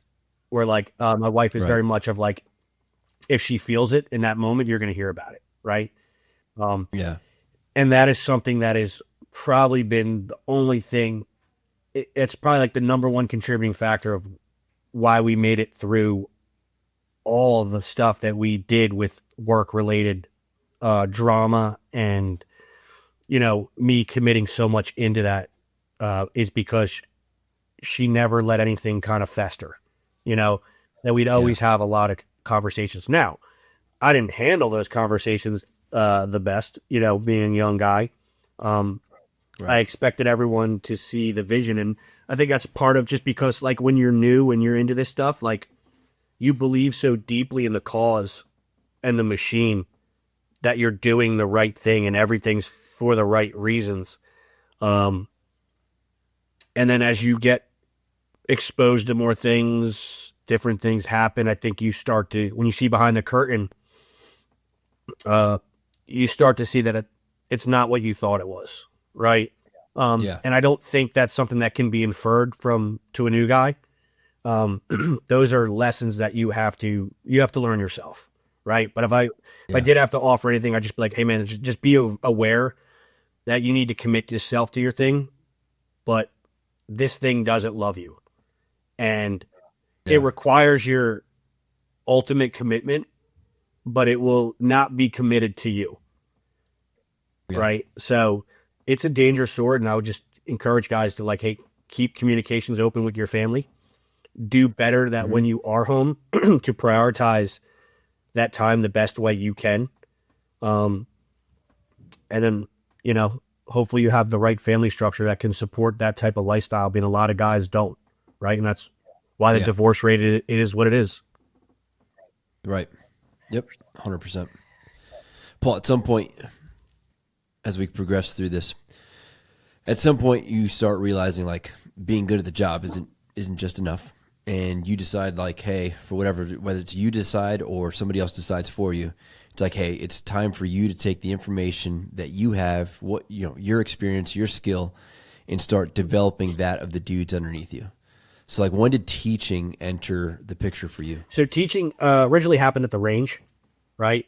Sharing that knowledge. And then when I came into the dog side of the house, I was better than most at shooting. So I was already handling shooting packages and stuff like that amongst the team. From that level, they identified that. And I was handling like all gear selection and procurement and stuff like that, because they saw that I was into that and had that knowledge, right? So right off the bat, even going into the special operations side, I started teaching because I had more knowledge than others, right, in particular areas. And then it never really stopped. As they trusted me more, right, and I learned more, they allowed me to teach more things, And then, we'd bring in outside trainers and all that stuff like that. And I was able to process the information fairly well and then dissect it and break it apart and teach it to others that might not have been at that training or maybe didn't process it during that training, for our, weekly trainings or monthly trainings, whatever it may be. Right.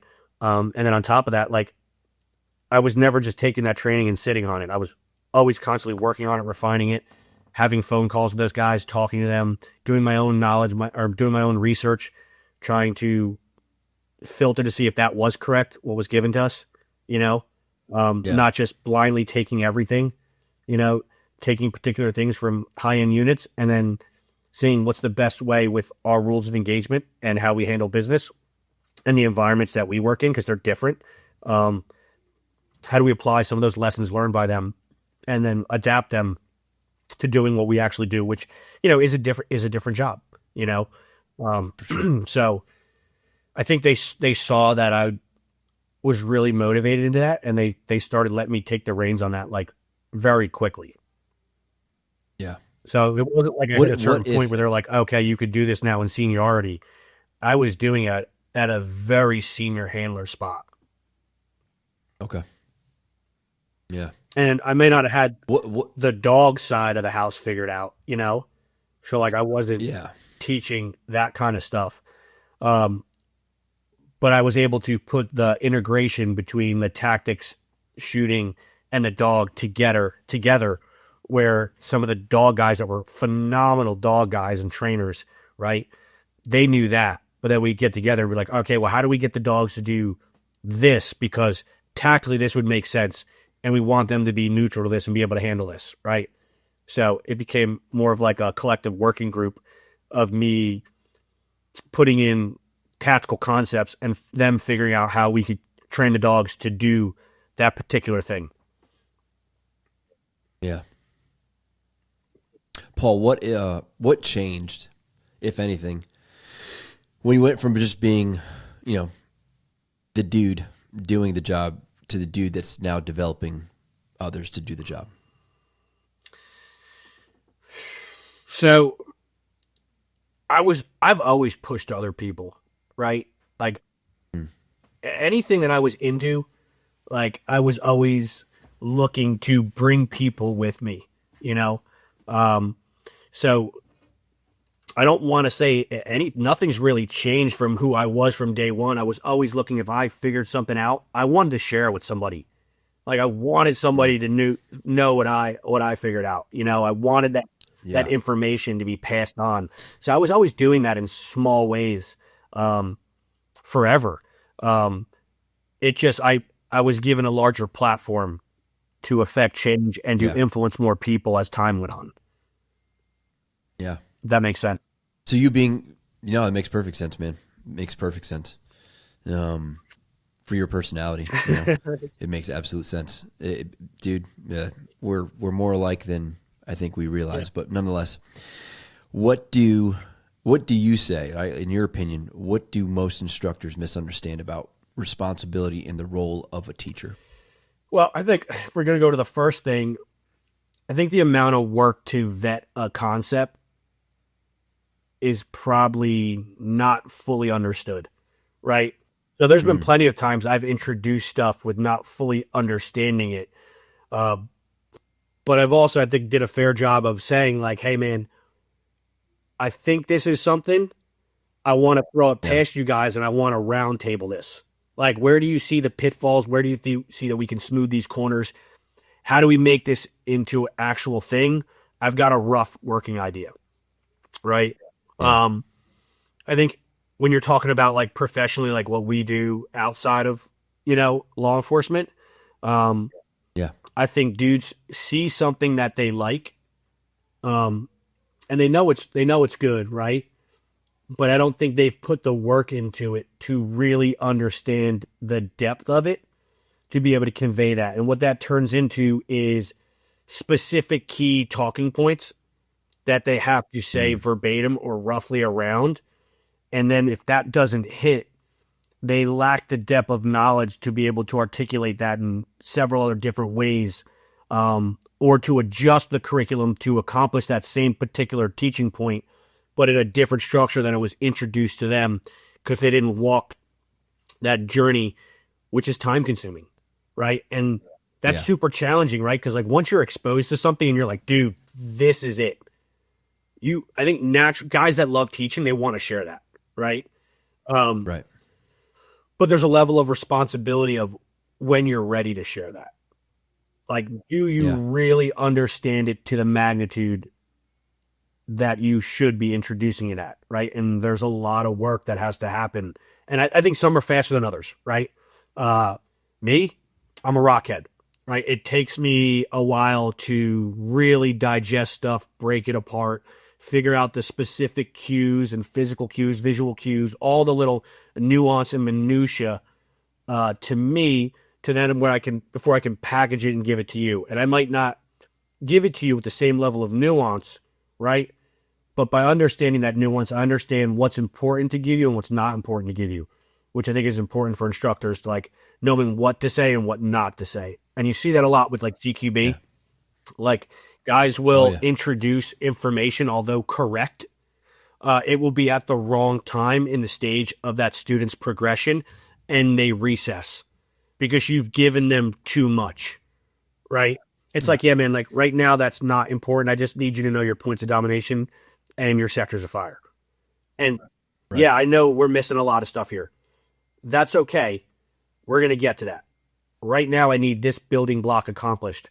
And then we'll add that stuff in. And that happens a lot in CQB because students are inquisitive, right? They want to know that, like, well, what about this if this door's open? What about if this? What about that? It's like, cool, man. I am with you. We will get to that once you know this, And I think Yeah. inherently when guys start, because CQB, like, it's framework, right? Understanding the principles of what needs to be happening. Sometimes you lose some of them and you have to, you know, leverage other ones at specific times, but they're very specific to that problem right there. And it can look a million different ways. And it's not so cookie cutter of like, if this, then do this, right? Right.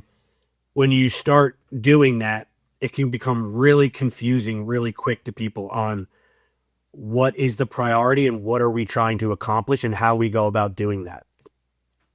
Yeah. So I don't know if that answers your question. No, it does, and it touches on some of the maturity components of teaching, right? Where you get guys, it's like they hear a question and they feel obligated to answer Yep. because they have the answer, versus the realization of like, we'll get to it, right? Like I have an answer for you, but now's not the time. It's like you get students that get enamored by certain material, Yep. right? Certain subjects, certain curriculum. It's like they want to know how the clock works. It's like, hey, kind of like the movie Yep. Sicario, right? Like she asks the dude, like, like you're asking how a clock works. Like for now, does just work on keeping the time. Yes. And as a coach, being able to recognize those things is critical. And that's one of the things I've always, from the classes that I've seen you teach, I've always seen your ability to kind of like dial it back and not just give the answer because you have the answer. Like you can answer it well, you have the appropriate answers, but we're not there yet. Yep. We'll get there. Like, and I've seen where you said like, hey, We're going to come back to that after lunch. Yeah. Like hold on to that, put it in your pocket, write it down, put it in your pocket. We'll come back to that after Yeah, lunch. and I mean, honestly, Which is good. It's a maturity yeah, thing. and it you have to teach to do that, because the reason why I've learned that is because I made that mistake, right? Because I had the answer. Excuse me, I had the answer, right? And early on, you want to show people how smart you are. Look how much I know about this shit, you know. And then you realize, you're like, wow, dude, like, why did this whole thing? Everything was going good. Now it's off the rails. And it really makes you look at as an instructor of like layering information correctly and appropriately, and timing it at the right time when they're ready to receive that. And that only comes from making those mistakes of teaching, and making those mistakes with teaching people of like, yep, I recognize that did not give me the desired result I was looking for, and that has now recessed this group in their understanding of what we were trying to accomplish, right? So how do I rectify that? Yeah. And that's just from experience of making that mistake. But that only comes from teaching. Yeah.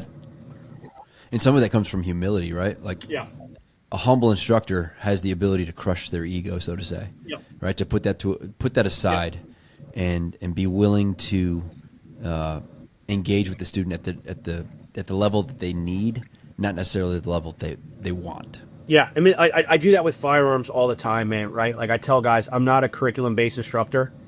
I'm going to give you everything you deserve and more, but just because curriculum says like we're going to be running around doing shooting and moving, it's like, well, if you can't shoot static, me allowing you now to do exits and entries and shooting, it's not going to make it any better. Like, yeah, we're going to check a box, you're going to walk out and be like, yeah, we did a whole bunch of movement stuff, but did that make you better?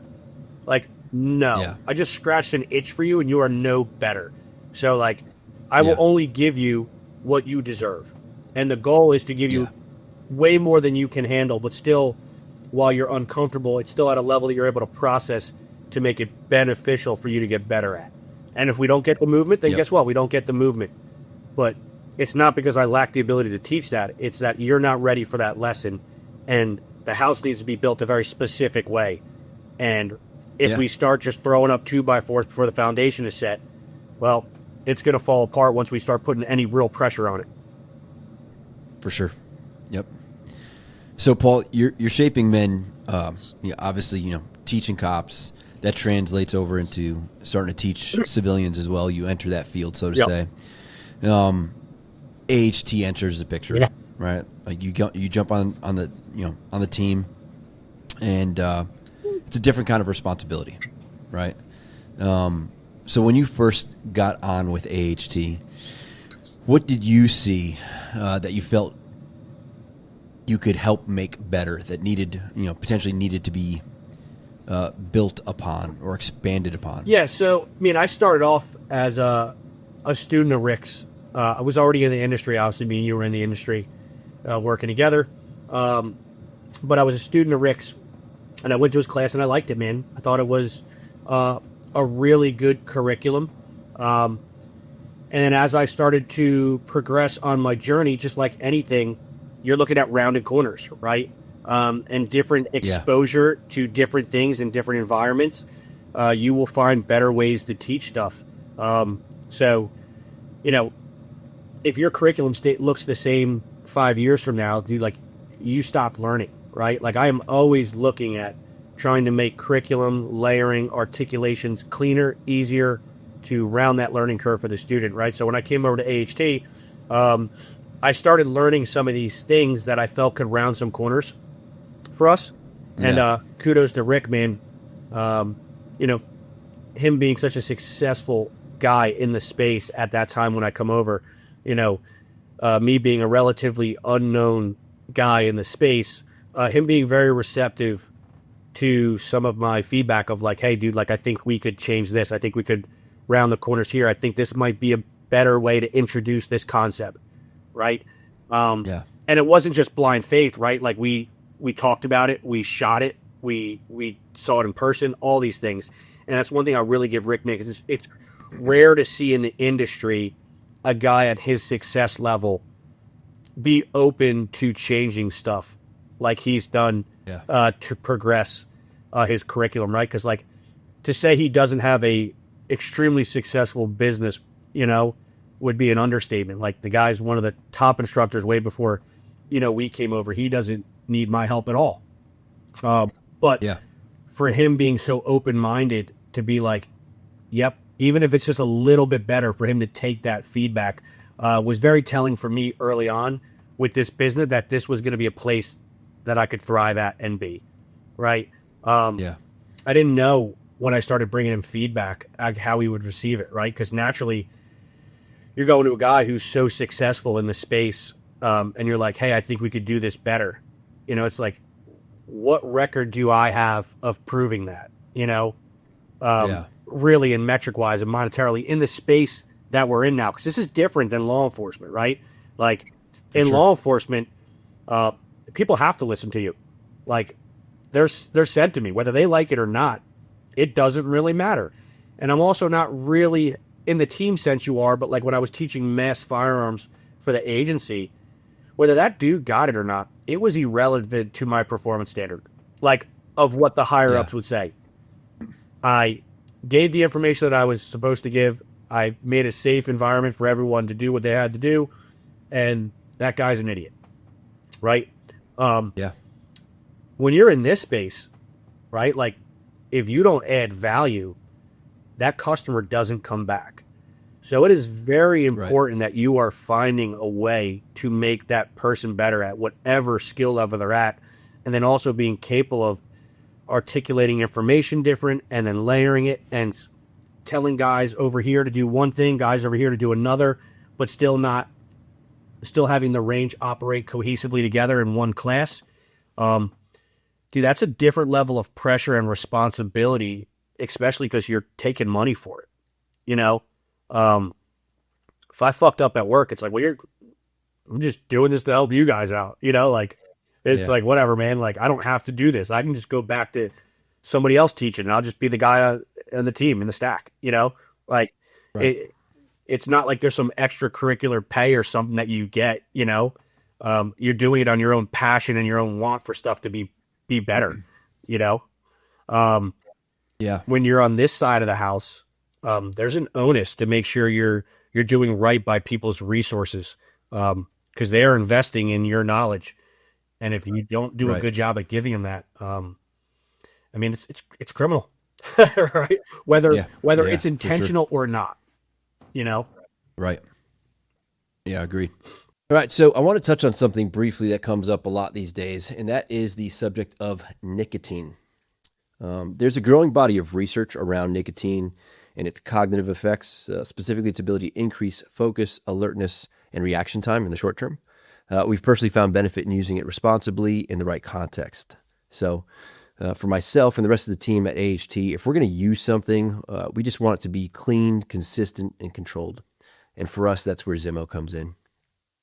So if you are already in that lane, kind of already tracking on this, or at least considering it, you can support those who support us by going to ZimoPouches.com and check out what they have to offer. If you decide you want to make a purchase, feel free to use our partnership code at the checkout. Partnership code is AHT20. That's AHT20, and it'll save you 20% on checkout. So we appreciate you guys. Thanks. What would you say it takes, right? You're a guy who gets it, man. Like, I've seen you progress, right? Like, you're now a USPSA master class shooter, and I've seen what that progression looks like, right? We've had many phone calls of your journey in that regard. So as a coach, as a teacher, especially on the AHT side, what would you say it takes to not only maintain, right, high standards, but to continue to evolve and advance those high standards? So I think, like anything early on, right, if you look at just like weightlifting, like, yeah, you'll get some pretty good gains pretty quick, right? If you're disciplined. And just like shooting, right? Like, if you don't shoot a lot, just by touching the gun every day or every week, you are going to get exponentially better because you went from not touching the gun at all, So like anything, as you get higher up in the skill level, it becomes harder and harder to get smaller, you get a smaller return. You know what I'm saying? If that makes sense. Right. So, yeah. when you are trying to maintain a very high level of competency, and then on top of maintaining that, progressing it, you know, when you're at the masters to GM level, even A class level, it's a full-time job, right? Um, Yeah.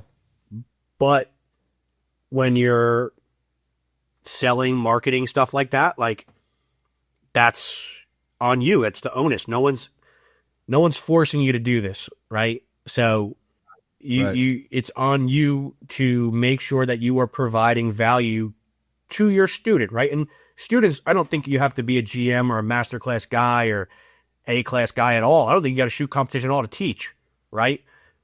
It all really depends on the person you're teaching, right? So it Yeah. depends on like, hey, am I capable of providing value for this student base? And depending Right. on how you market and the people you attract, that looks different, right? Like if you want to be a world champion, you don't go to Paul Costa. You know, I'm not a world champion. I don't know what that looks like, and I'll never be one.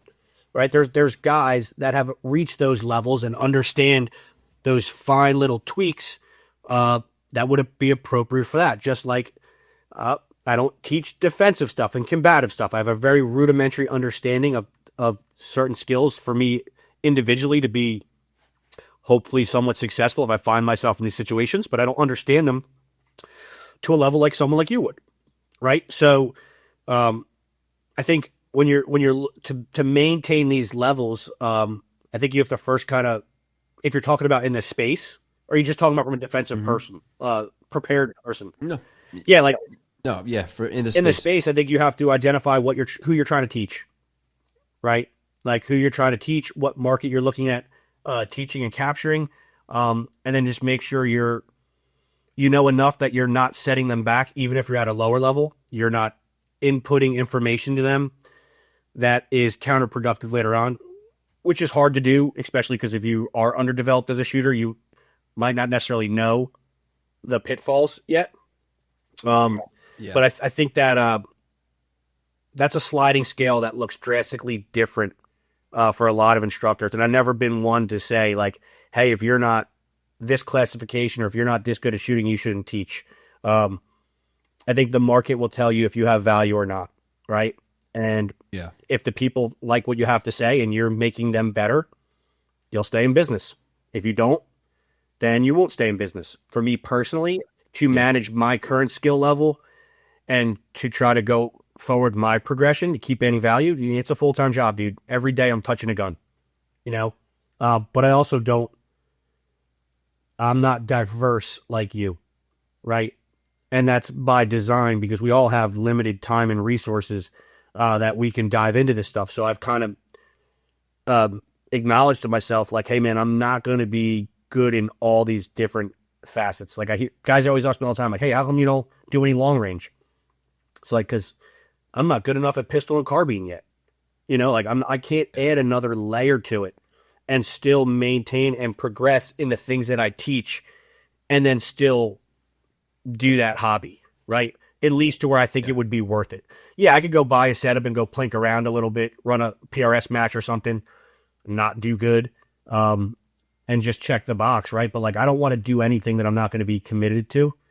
But I think that's really kind of a personal question individually that everyone has to answer for themselves. And I don't think I'm the authority to tell you or anybody else of what that should look like for them.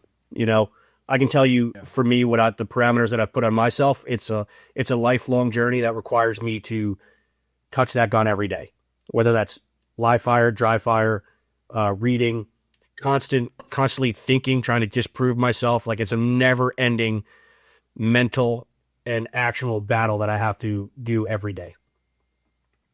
Yeah. But I enjoy it. So like if you enjoy something, I, it doesn't feel like work. yeah. No, I know you do. What would you say? Uh, what part of AHT of building, right, that you've contributed to so far has potentially stretched you the most? So I don't know if I understand the question, so I'll ask you a question. So what part of my roles in AHT has put the most stress on me, or were the most challenging? Or what stretched you out, like caused growth personally? Well, I'll say the most difficult thing is honestly, it's a gift and a curse, right? Um, Being so grateful for people that want to actually hear me teach, right? To actually get a lot of requests to go places and teach.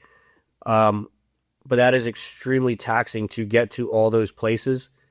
Still have a full time job in law enforcement, still be a husband, still be a father, right? So like Yeah, the most difficult challenge is managing all those components. Also having a couple other businesses on top of that, like it is it's a lot to it's a great problem to have, right? And I'm very thankful that I have those problems, but the most difficult thing is just managing my time to be able to fulfill the contracts, go to the places, make sure I do a good job, make sure I'm progressing, make sure I'm still a present husband and father, still go to the job and make sure I'm mentally there when we're doing and executing the stuff, still provide training to my guys on the team, like still be a businessman when it comes to time to do all the business stuff, that are yeah, daily conversations, managing the industry relationships. It's extremely time consuming, uh, but I enjoy it all and I love it all. And what's kind of makes it easier, it all feeds itself, like it's yeah, all kind of like cohesively working together. So as I'm teaching and I'm getting better outside, I'm making myself better operationally for the job that I do. So yep, um, by design, everything that I'm involved in cross pollinates, and it's probably the only way that I'm able to do it successfully. yeah.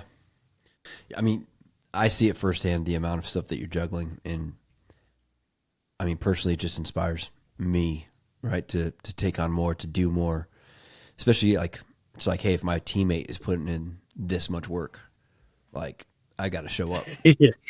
I got to show out, So I get it, man, and I respect it. Um, how would you say that working alongside Rick and I, if at all, has helped shape your leadership? I wouldn't say it helped shape, honestly, because you guys are easy, honestly. Um, when you have a small team that everyone is putting the mission first and open minded to make sure that everyone is represented and feeling appropriate, um, at every given time to keep these type of high performing teams going forward. Um, it's a lot easier than trying to manage relationships and leadership, I think, in law enforcement, right? Um, there's a lot less politics, right? Because politics is a huge thing when you're talking about leadership and interpersonal relationships and different stuff. And that's a huge thing that you have to navigate within law enforcement and leadership. With us, the politic is we're trying to do the best we can possible, right? With the resources and time that we have. Yeah, And how can we allocate and leverage each one of our individual specific skill sets and personalities and relationships to further the team to go forward. Um, Honestly, I think it's easy working with you guys, right? Because like when everyone, although even if we disagree on stuff, right, there's always that overall arching theme of like what the end goal and the mission is, right? So like even when you yeah, disagree about how we're going to get there, since we're all trying to push towards we're pushing in the same direction. Um, Nothing becomes too big of a feat. We just have to talk about like what is the most appropriate way to do that, where everyone's represented and feels, like they're getting their fair share, and what's appropriate. So I yeah, think when you have a team of guys like that, I think the leadership thing becomes very easy, and we're also all we're not scared to say our 2 cents, and speak our mind. I right, think that's a big problem with teams, um, is guys shrinking away from conflict or tough conversations, right? Which yeah, festers animosity and all different types of stuff, and eventually that will make a real problem, just like in a relationship of marriage, right? And this yep, is a marriage, whether we want to classify that as not. Like We are, Nowadays you can. yeah, nowadays you can, right? Um, we are invested in each other, right? Like, Yeah, for us to do what we're trying to do, it requires a team, and it required for sure. everyone to be operating on all cylinders and using their individual skill sets that we've all developed from our other lives to kind of push this forward. And I think collectively, we together we complement each other because where one of us lacks, someone else excels. And nobody, I don't feel like, is in a tug of war for authority, where it's like Yeah. the greater information, the best concept always prevails, regardless of who it came from. And to find a team like that is rare, right? So to answer your question, you guys are way easier than work. You know? Dude, so I mean, right, listening to you work through this, like you have consistently been in pressurized environments in a myriad of ways, right? From your upraising to work, to now, right, with the business side, with AHT and managing all the things you manage. And we've talked about this before, but we agree, I believe, that the environment that matters most isn't the work environment, the tactical environment. It's really the home. Yeah. So I guess my question is, how has marriage specifically, you touched on this earlier, but I want to kind of dive into it. How has your marriage refined you differently than other aspects of your Well, life? I think it starts with the hub of faith first, right? Um, Yeah. Me and Rosina both are devout. We grew up Catholic, right? But I think we more now identify as Christian, you know, more along Yeah. those lines of beliefs now. Um, but we everything comes from the lens of what's right spiritually, you know, and then through that lens, how do we structure it in this world, you know, to do what's right for our family and our boys going forward. And uh, I've been, like I said, I mean, I've been fortunate. I really do think that God put, Rosina in my life because I needed a woman of her strength uh, to keep me from diving too much into just like work because I'll just kill myself through work, you know. And Mm, I'm very comfortable uh, being alone in a sense, but that's not necessarily a good attribute, right? Um, yeah. because there's so much strength from a family unit, which essentially is your tribe, um, and there's so much power in that I think propels you further when you can harness that mutual collective together and energy and power. And she's done an amazing job of empowering me to be that protector, provider, um, to push forward, obtain our goals together. And she's held the whole entire thing together while I'm surging Yeah. forward. As I'm digging the tunnel deeper, she's reinforcing the tunnel, making sure it I doesn't love it. collapse back on me. Um, that None of this happens without that framework. Um, Yeah. and honestly, like at the age that I found Rosina, I was young and she was very young. I don't know if I was looking that deep into what I needed to be the man that I inside wanted to be, but wasn't able to, didn't know how to direct that energy and harness that into purpose yet. You know, like I had Yeah. micro purpose things that I've accomplished and did stuff, but like as an overall, like as a man, right? Protector, provider, um, like what does that look like? And that does take a family unit to be able to keep that together.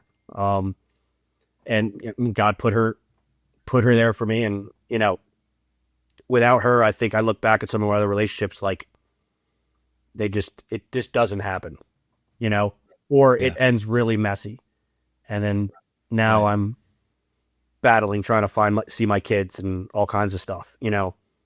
Um, Yeah. and listen, it's still a work in progress because I'm still not where I want to be, right?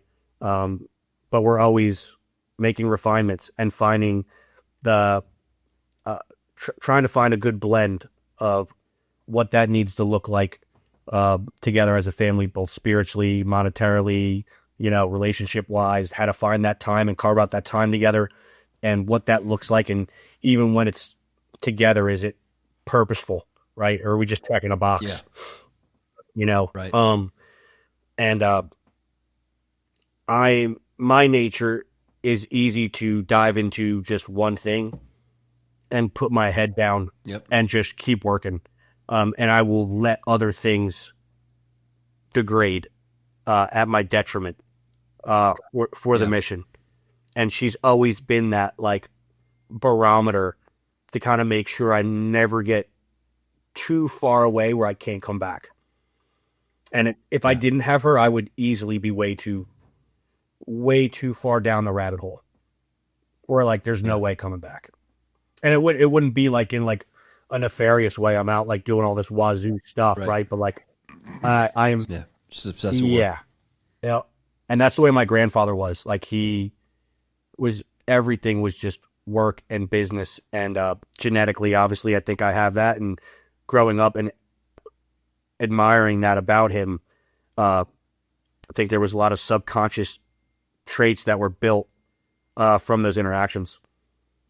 And I mean, it's a gift and a curse, right? And I'm fortunate enough that God gave me that barometer to kind of level that, because that can be unhealthy in a sense too. For sure. What's the one thing you had to learn, and maybe still learning the hard way, about leading at the home level? Oof. So, I mean, there's so many layers to that, right? Just had a parent, right? Like if you're just talking about your sons, like I have two boys. So like, historically, like you are molded a lot by the way you were raised and the things you saw, whether they were right or wrong. And then also the environments that we were put in. I find myself being overly critical, right? To a point. And I don't want to say it's in like a beratement way, right? And then also not acknowledging things that are important that I don't deem as important in people's lives, like problems that come up,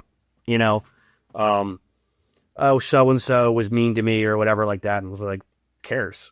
Like, move on. Like, it's irrelevant. Those aren't problems, like, but for that individual, right, whether it be like the wife or the kids or something, like it was important to them at that given time where it made them feel a certain way, right?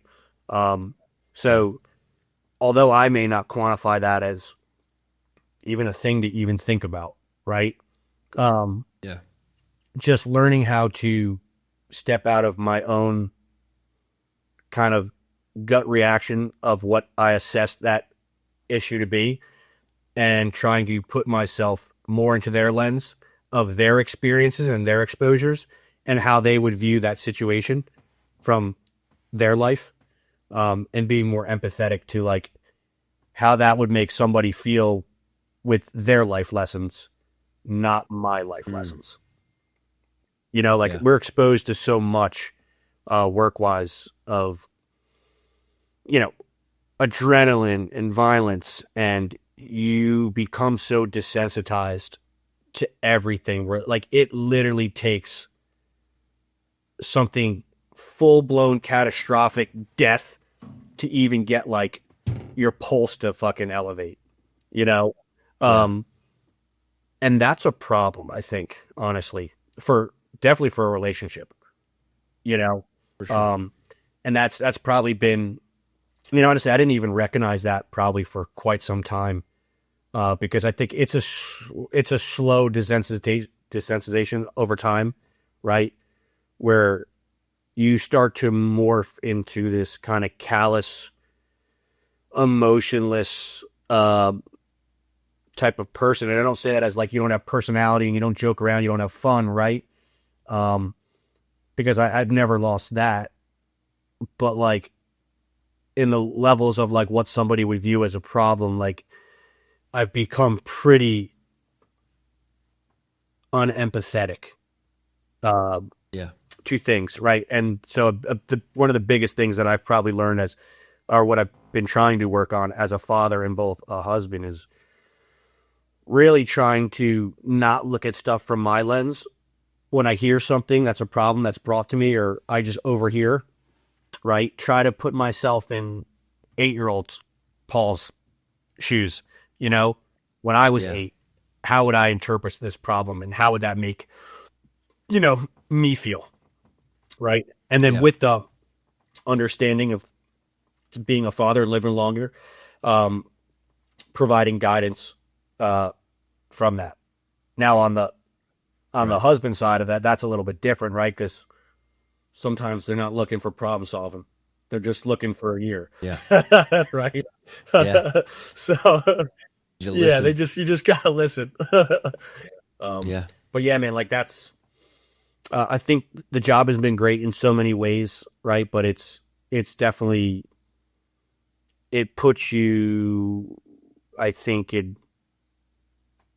probably a worse spot, relationship wise, emotionally, that if you're not aware of it, right, like it will wreak havoc, Yeah. right? Because you just, It's like on the job, empathy can hurt you, yeah, but that lack of empathy in the home, it doesn't bode well. yeah, and I just think like you just see so much stuff, you're exposed to so much stuff, and then like, like anything, right? Like something gets you a little excited, and then after you do it, thousands of times, like, it becomes another day. And I don't mean that in like a complacency sense, but like it doesn't have the same, just like drugs, right?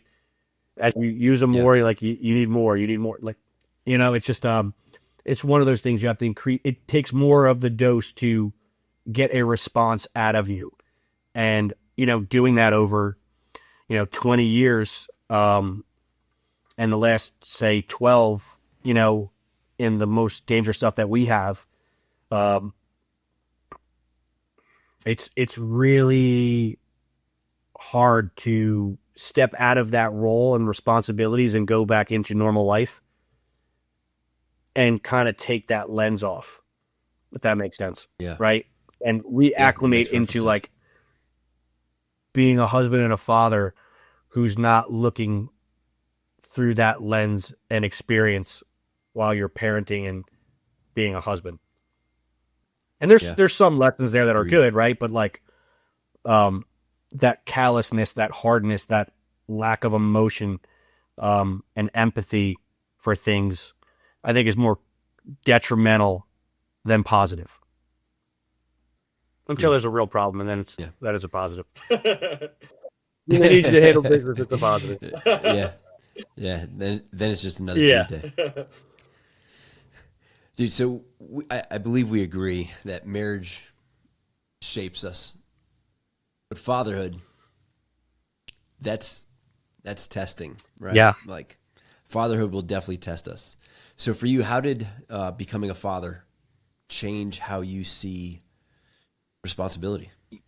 Dude, it's different, dude. Like marriage is so important, right? But like, Rosina is such a valuable asset that like if we got divorced, it's not like she's in a problem.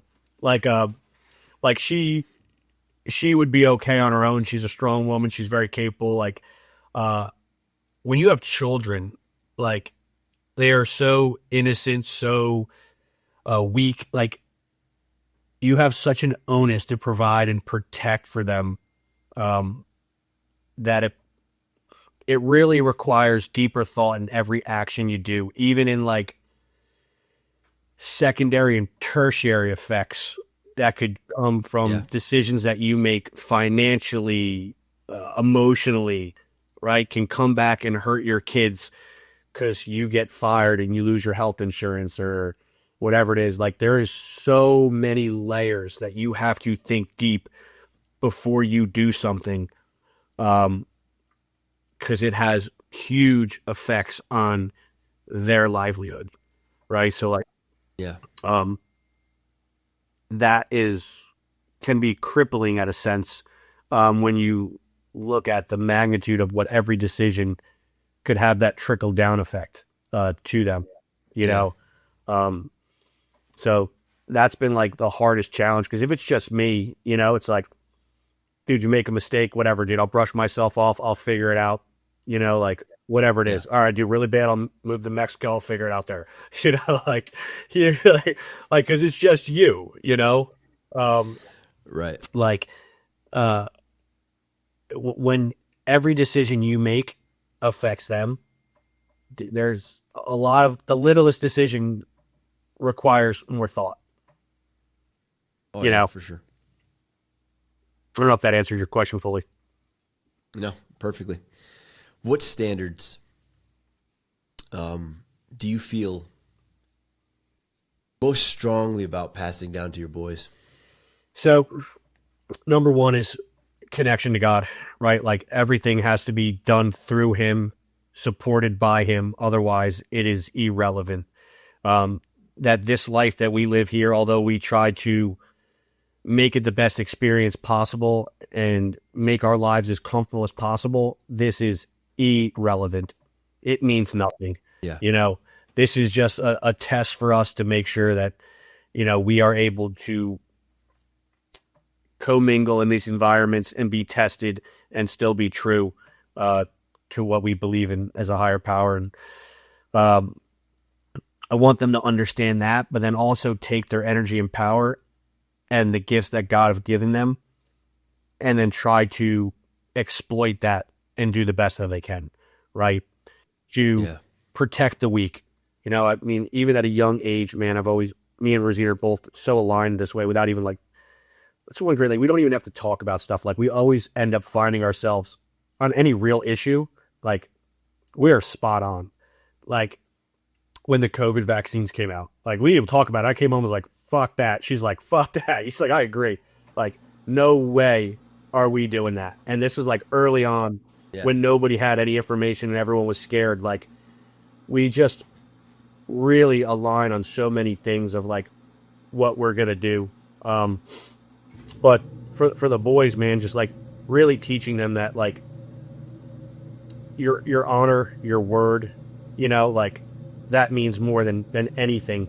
And you really need to, like, no matter how uncomfortable a situation is going to be for you, whether it is with your pseudo friends group, like standing up for people that are weaker, sticking together as brothers, um, you're a family unit no matter what. If one brother's having a problem, you both have a problem. Like really Yeah. understanding that you guys are your only constant in life here. Me and mom are going to be dead one day, and you and your brother will be here, and you need to take care of each other, and you need to always be there to support each other no matter, what happens.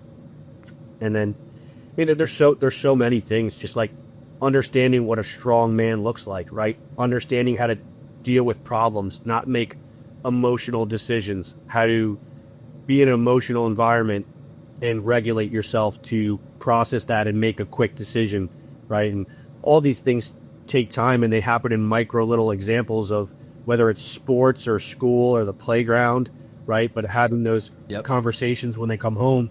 And I know a lot of it's like over their head right now, but imparting those concepts and deeper understanding of what this is about and what is really valuable.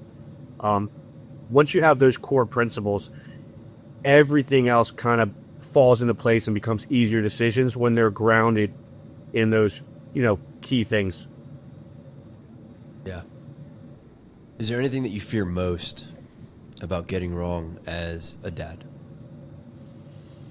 Yeah, I mean, I don't, there's a lot of stuff that you hope you're doing the right thing by them, right? Like, dude, a lot of it is like, am I being too soft, right? Because you don't want to be unnecessarily mean right, or too strict and overbearing to them, I mean, naturally, like, you love them so much, you want to just always protect them and coddle them. But by doing that, you create problems for them on their own, right? So, like, finding that blend of firm but fair, but still empathetic, Yeah. still nurturing and still taking care of them, providing a nice life for them, but not giving them too much where it becomes expected. Is a really tough blend of what is enough to help them, but not too much to hurt them, Yeah. you know? Yeah. And I feel Absolutely. like, I don't think my dad did a good job with that, but I would never change it because I'm happy with what it created. Yeah. But I think if I fathered like my father, like, I know for a fact Rosina is not gonna have that. Italian moms, man, right? Like, Mama Bear, like, not gonna you're not gonna treat their boys a certain way, you know. But Yep. For Rosina's sure. also, she's not like my mother. My mother was the Italian mother that never spoke up to my dad. I never saw my parents fight ever. Like when they got divorced, it was like, what are you talking about? You know, Yeah. they never fought in front of us. I never knew there was an issue, anything. So, like, I didn't realize that. My mom was very passive, you know, with everything. Rosina's very assertive. And she's just as involved. She's not waiting for. She's not going to wait till your dad gets home. You know. Yeah. Which, I like, looking back at it, like, my mom would do that, right? And, like, that's horrible for a relationship, right? Guy comes home from work and now he's unloaded on with all the bad stuff that all four of us freaking did, and he's got to kick it on the DEFCON 5, you know, and go berserk to get us in line. And it's like, dude, who wants to do that after you work all day, you know? Yeah. And then, like, the first interaction you have with your kids is like having to now be that guy, Discipline. right? Yeah. And that was, you know, just because of my mother was too nurturing, too loving, and didn't have it. She still to this day doesn't have it in her, right? So I see her with Yeah. my kids. She'll let them do anything. It doesn't matter. Like, does not matter. I'm like, they can't do that. She's like, so what? She's like, I don't want to break their spirit. I'm like, no, like, sometimes the spirit needs to be broke. Like, you know, like, that's just her nature, right? And she's a great woman. But with that put a lot of added pressure on my dad, because we were wild, man. There was four of us, and we were wild, and we knew my mom couldn't control us, right? And we would exploit that. So, you know, it put my dad in that spot. So with you know, having Rosina the way she is, like, I don't have to play that game, right? But I still have to manage same stuff. It just presents itself different. When your sons look back one day, what do you hope that they'll say about you? I mean, I can tell you just from, like, talks that we've had, right? I think if you were to ask them, right, I think they would say Dad's too tough on us, right? Right now. I'm hoping that they will look back at this and say, man, like, yeah, dude, dad was right. Like, he was preparing us for a very cruel world that is not forgiving. And he was hardening us to be thrust into that. Still, hopefully, you know, I still try to be as nurturing and loving as I can, you know, laying with him at night, all the stuff, right? But I am very still firm with a lot of stuff. And it's mainly because, like, I just don't know how else to kind of harden them up. Like, if they're not exposed to those tough conversations now, and that every action has a consequence, both positive and negative, I feel like I will thrust them into the world unprepared, and they will be culturally shocked. And I don't know if I'm doing a good job at doing that, but I'm definitely doing the best that I can. And then just looking at from, like, my experience growing up, I feel like they're better off from a little bit tougher than weaker. I'd like Yeah. to find that happy So blend, true. but the problem is, man, like That's the work. you don't know if it's right until it's over, Right. right? Like it's not like, all right, let me wait a week and see if that resonated. It's like, no, do you mean these are things we're instilling into them for when they're 20, 30, you know, and you find it out when they're 20s and in their 30s. And then by that point it's too late to go back and fix it. And that's what I saw with my grandfather. It was too late for him to fix his sons. So he wasn't going to do it to me because he realized it, but it was too late. And I don't think it wasn't purposeful, right? To spoil them and make them what they were. Um, but by the time it manifested, unfixable, right? Yeah. And that's kind of the thing that I really wrestle with them is, am I being too firm? Am I being fair enough? Am I expecting too much of them from them? Is there Hmm. some spot that's allowed to just be a kid, right? And make mistakes without penalties? Or does that facilitate bad behavior later on, right? Like all those things you struggle with of how strict you are and what you tolerate and what you won't tolerate. Yeah. I don't know. Paul, what would you say? Yeah, no, I agree. It's constant. It's like you said, man. Like we won't know until we know, right? We're just trying to do better with what we have from what we know, right? Um, what would you say? Kind of wrapping this up. I feel like everything we've discussed has brought us kind of Mm-hmm. here. What would you say finishing well, like finishing this life well, looks like to you? I'm going to bring it right back to, you know, what would God say? Like on Judgment Day, Yeah. when when you die and you're, you know, Catholic religion, you sit in purgatory, right? Um, so when you're in purgatory, you're repenting for your sins. If you don't get cast straight to hell, will God say that I used my time to be spiritually correct, and then also, you know, not just in that sense, because I do think like He wants us to, you know, use our time wisely in this world. You know, God helps those who help themselves, right? So He wants us to make things better here, to help, to affect change, to do right, to spread the word, um, to do all these things. Um, so doing well to me, I don't know if there's a metric on it or a level, right? I think he's you're going to be judged based on your circumstances and how well you navigate that and how well you utilize your time and resources with what was given to you. And I think that'll look different for everybody, and everyone's journey will look different. Um, and just can you look God in the face and be like, hey man, like I made a lot of mistakes, but I did the best that I could do with the time that you gave me and the resources that I was able to cultivate with the skills that you gave me. Um, as long as I think ultimately everyone's going to make a ton of mistakes.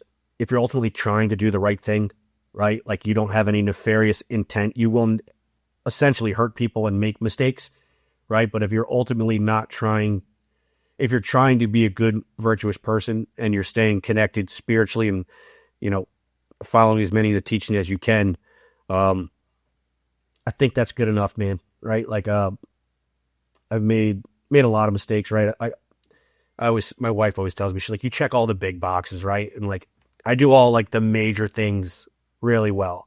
On paper, like I got all the big stuff, right? But there's so much little stuff in there, um, that maybe doesn't meet the big list that I think is so important. And I think that's really where you're tested at. Um, not like the big character blocks. Like, yeah, I don't steal, I don't cheat, I don't, you know, go out of my way to hurt people, right? Like those are like, although big characteristics, I feel like those are kind of the easy things, right? It's the more minutia and the little things and the nuanced stuff, where it's easy to violate, and discredit because it's not so hard as stone as not right. So doing the best that I can with those things that are maybe viewed as inferior, but I think almost just as impactful as those bigger things. Um, if you can accomplish that, I think that's doing well. And then all the other secondary, tertiary effects of what you create on this earth and set your family up for, are you just capitalizing on God's gifts to you and being proactive, right? Like I don't believe in luck at all. It's kind of the line that you always use, right? Like, what is it? Preparation parallels preparedness, or preparedness. What's the? Yeah, performance parallels. Yeah, man. Like sometimes people like, oh, you got lucky, you got this opportunity. It's like, no, man. Like I've been preparing for that opportunity to present itself for 5 years, and through circumstance, I was ready to capitalize on it when my opportunity was there. You were not preparing for it, and therefore, when your opportunity, that some would call luck, you didn't capitalize on it because you weren't prepared, right? So we're given all these tools, and how we utilize them, I think, will directly reflect, what our life looks like here. But it doesn't necessarily equate to wealth and status, right? There's a lot in that as a father, a husband, provider, protector. So to kind of like to bring your question back, I think, what was the exact term you used? What does finishing well? What does finishing well look like? I think if I stay the course and keep making the micro adjustments that need to be made, I can look God in the face and say, hey man, like I did everything I could do navigating in the world that I was in with the problems that faced me to make the best decisions that I could. Obviously always a ton of room and ton of regrets for different decisions that I've made in the past. But always looking to make every micro refinement that I can for the overall mission of what would God want me to do, and how do I utilize my time here to set my family up for success when I'm gone, raising my boys to be strong men, preparing them to raise their own children, set them up in a position, ideally, where they are financially secure when I'm not here, would be ideal. But I don't necessarily think that needs to be for everybody to finish well. That's just the things that I'm looking for me and my family, what I want to do when I finish. When my time comes to an end, I want to have set a structure and framework where they are spiritually and emotionally strong, physically capable, and financially secure. And whatever that looks like financially, doesn't mean like you're a billionaire, right? But like they are financially secure where they are free to make decisions and not have to be bullied based on monetary exchanges. That makes sense, right? Yeah. Spot on. Makes perfect sense, dude. Paul, man, dude, I appreciate you taking the time to walk us through all of that, man. From your upbringing to stepping into law enforcement to raising your personal standards by moving up in law enforcement to joining and helping out with Team AHT, to leading your home, right? Like there's just something consistent in your life, right? Like just anybody listening to this, I think they'd see a consistent pattern, right? Where it's just steady acceptance of responsibility and the pressure that follows it. I think anybody listening can sense that, can feel that. So thank you, man. Yeah, dude. For those of you listening,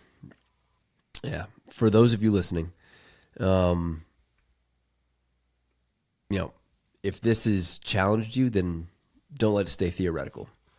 Sharpen your discipline, protect your house, do your job well, lead quietly, keep moving forward, be relentless in the pursuit of perfection, right? Like just keep grinding it out. Paul, before we wrap this up, dude, where can people connect with you and follow what you've done and what you're involved in? Yeah, I think the best thing they can probably find me is on Instagram, which is Costa, COSTA _actual.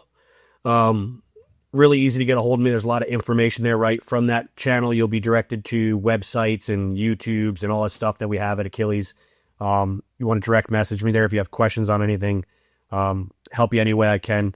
I mean, I'm pretty diligent with getting back to everybody fairly quickly. But depending on what's going on at that given moment, it might take me, a couple hours to get back to you, depending on, what life looks like in that given moment, if I'm teaching or doing something operational or whatever that may be. But I make sure to go out of my way to get to everyone and help them the best that I can. If I can't help you, I will direct you to somebody that could be a better avenue, right? Like I don't have all the answers, but I do love helping people any way I can, regardless of if there's anything to be monetized from that. I mean, there's tons of questions that I answer all the time from people that have never taken a class, and I will help you any way I can.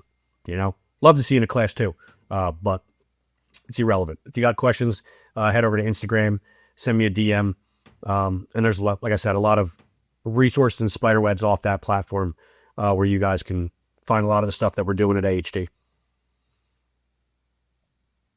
Bro, I appreciate you, man. Thank you for sitting down and having this conversation with me.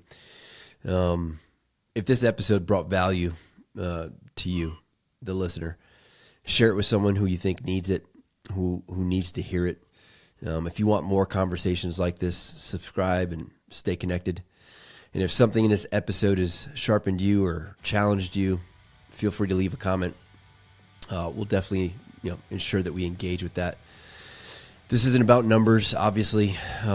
It's just about building a community of men who take responsibility seriously. So, in closing, this is Achilles Heel Tactical, the Achilles Heel Tactical podcast. Stay dangerous, stay accountable, stay tuned.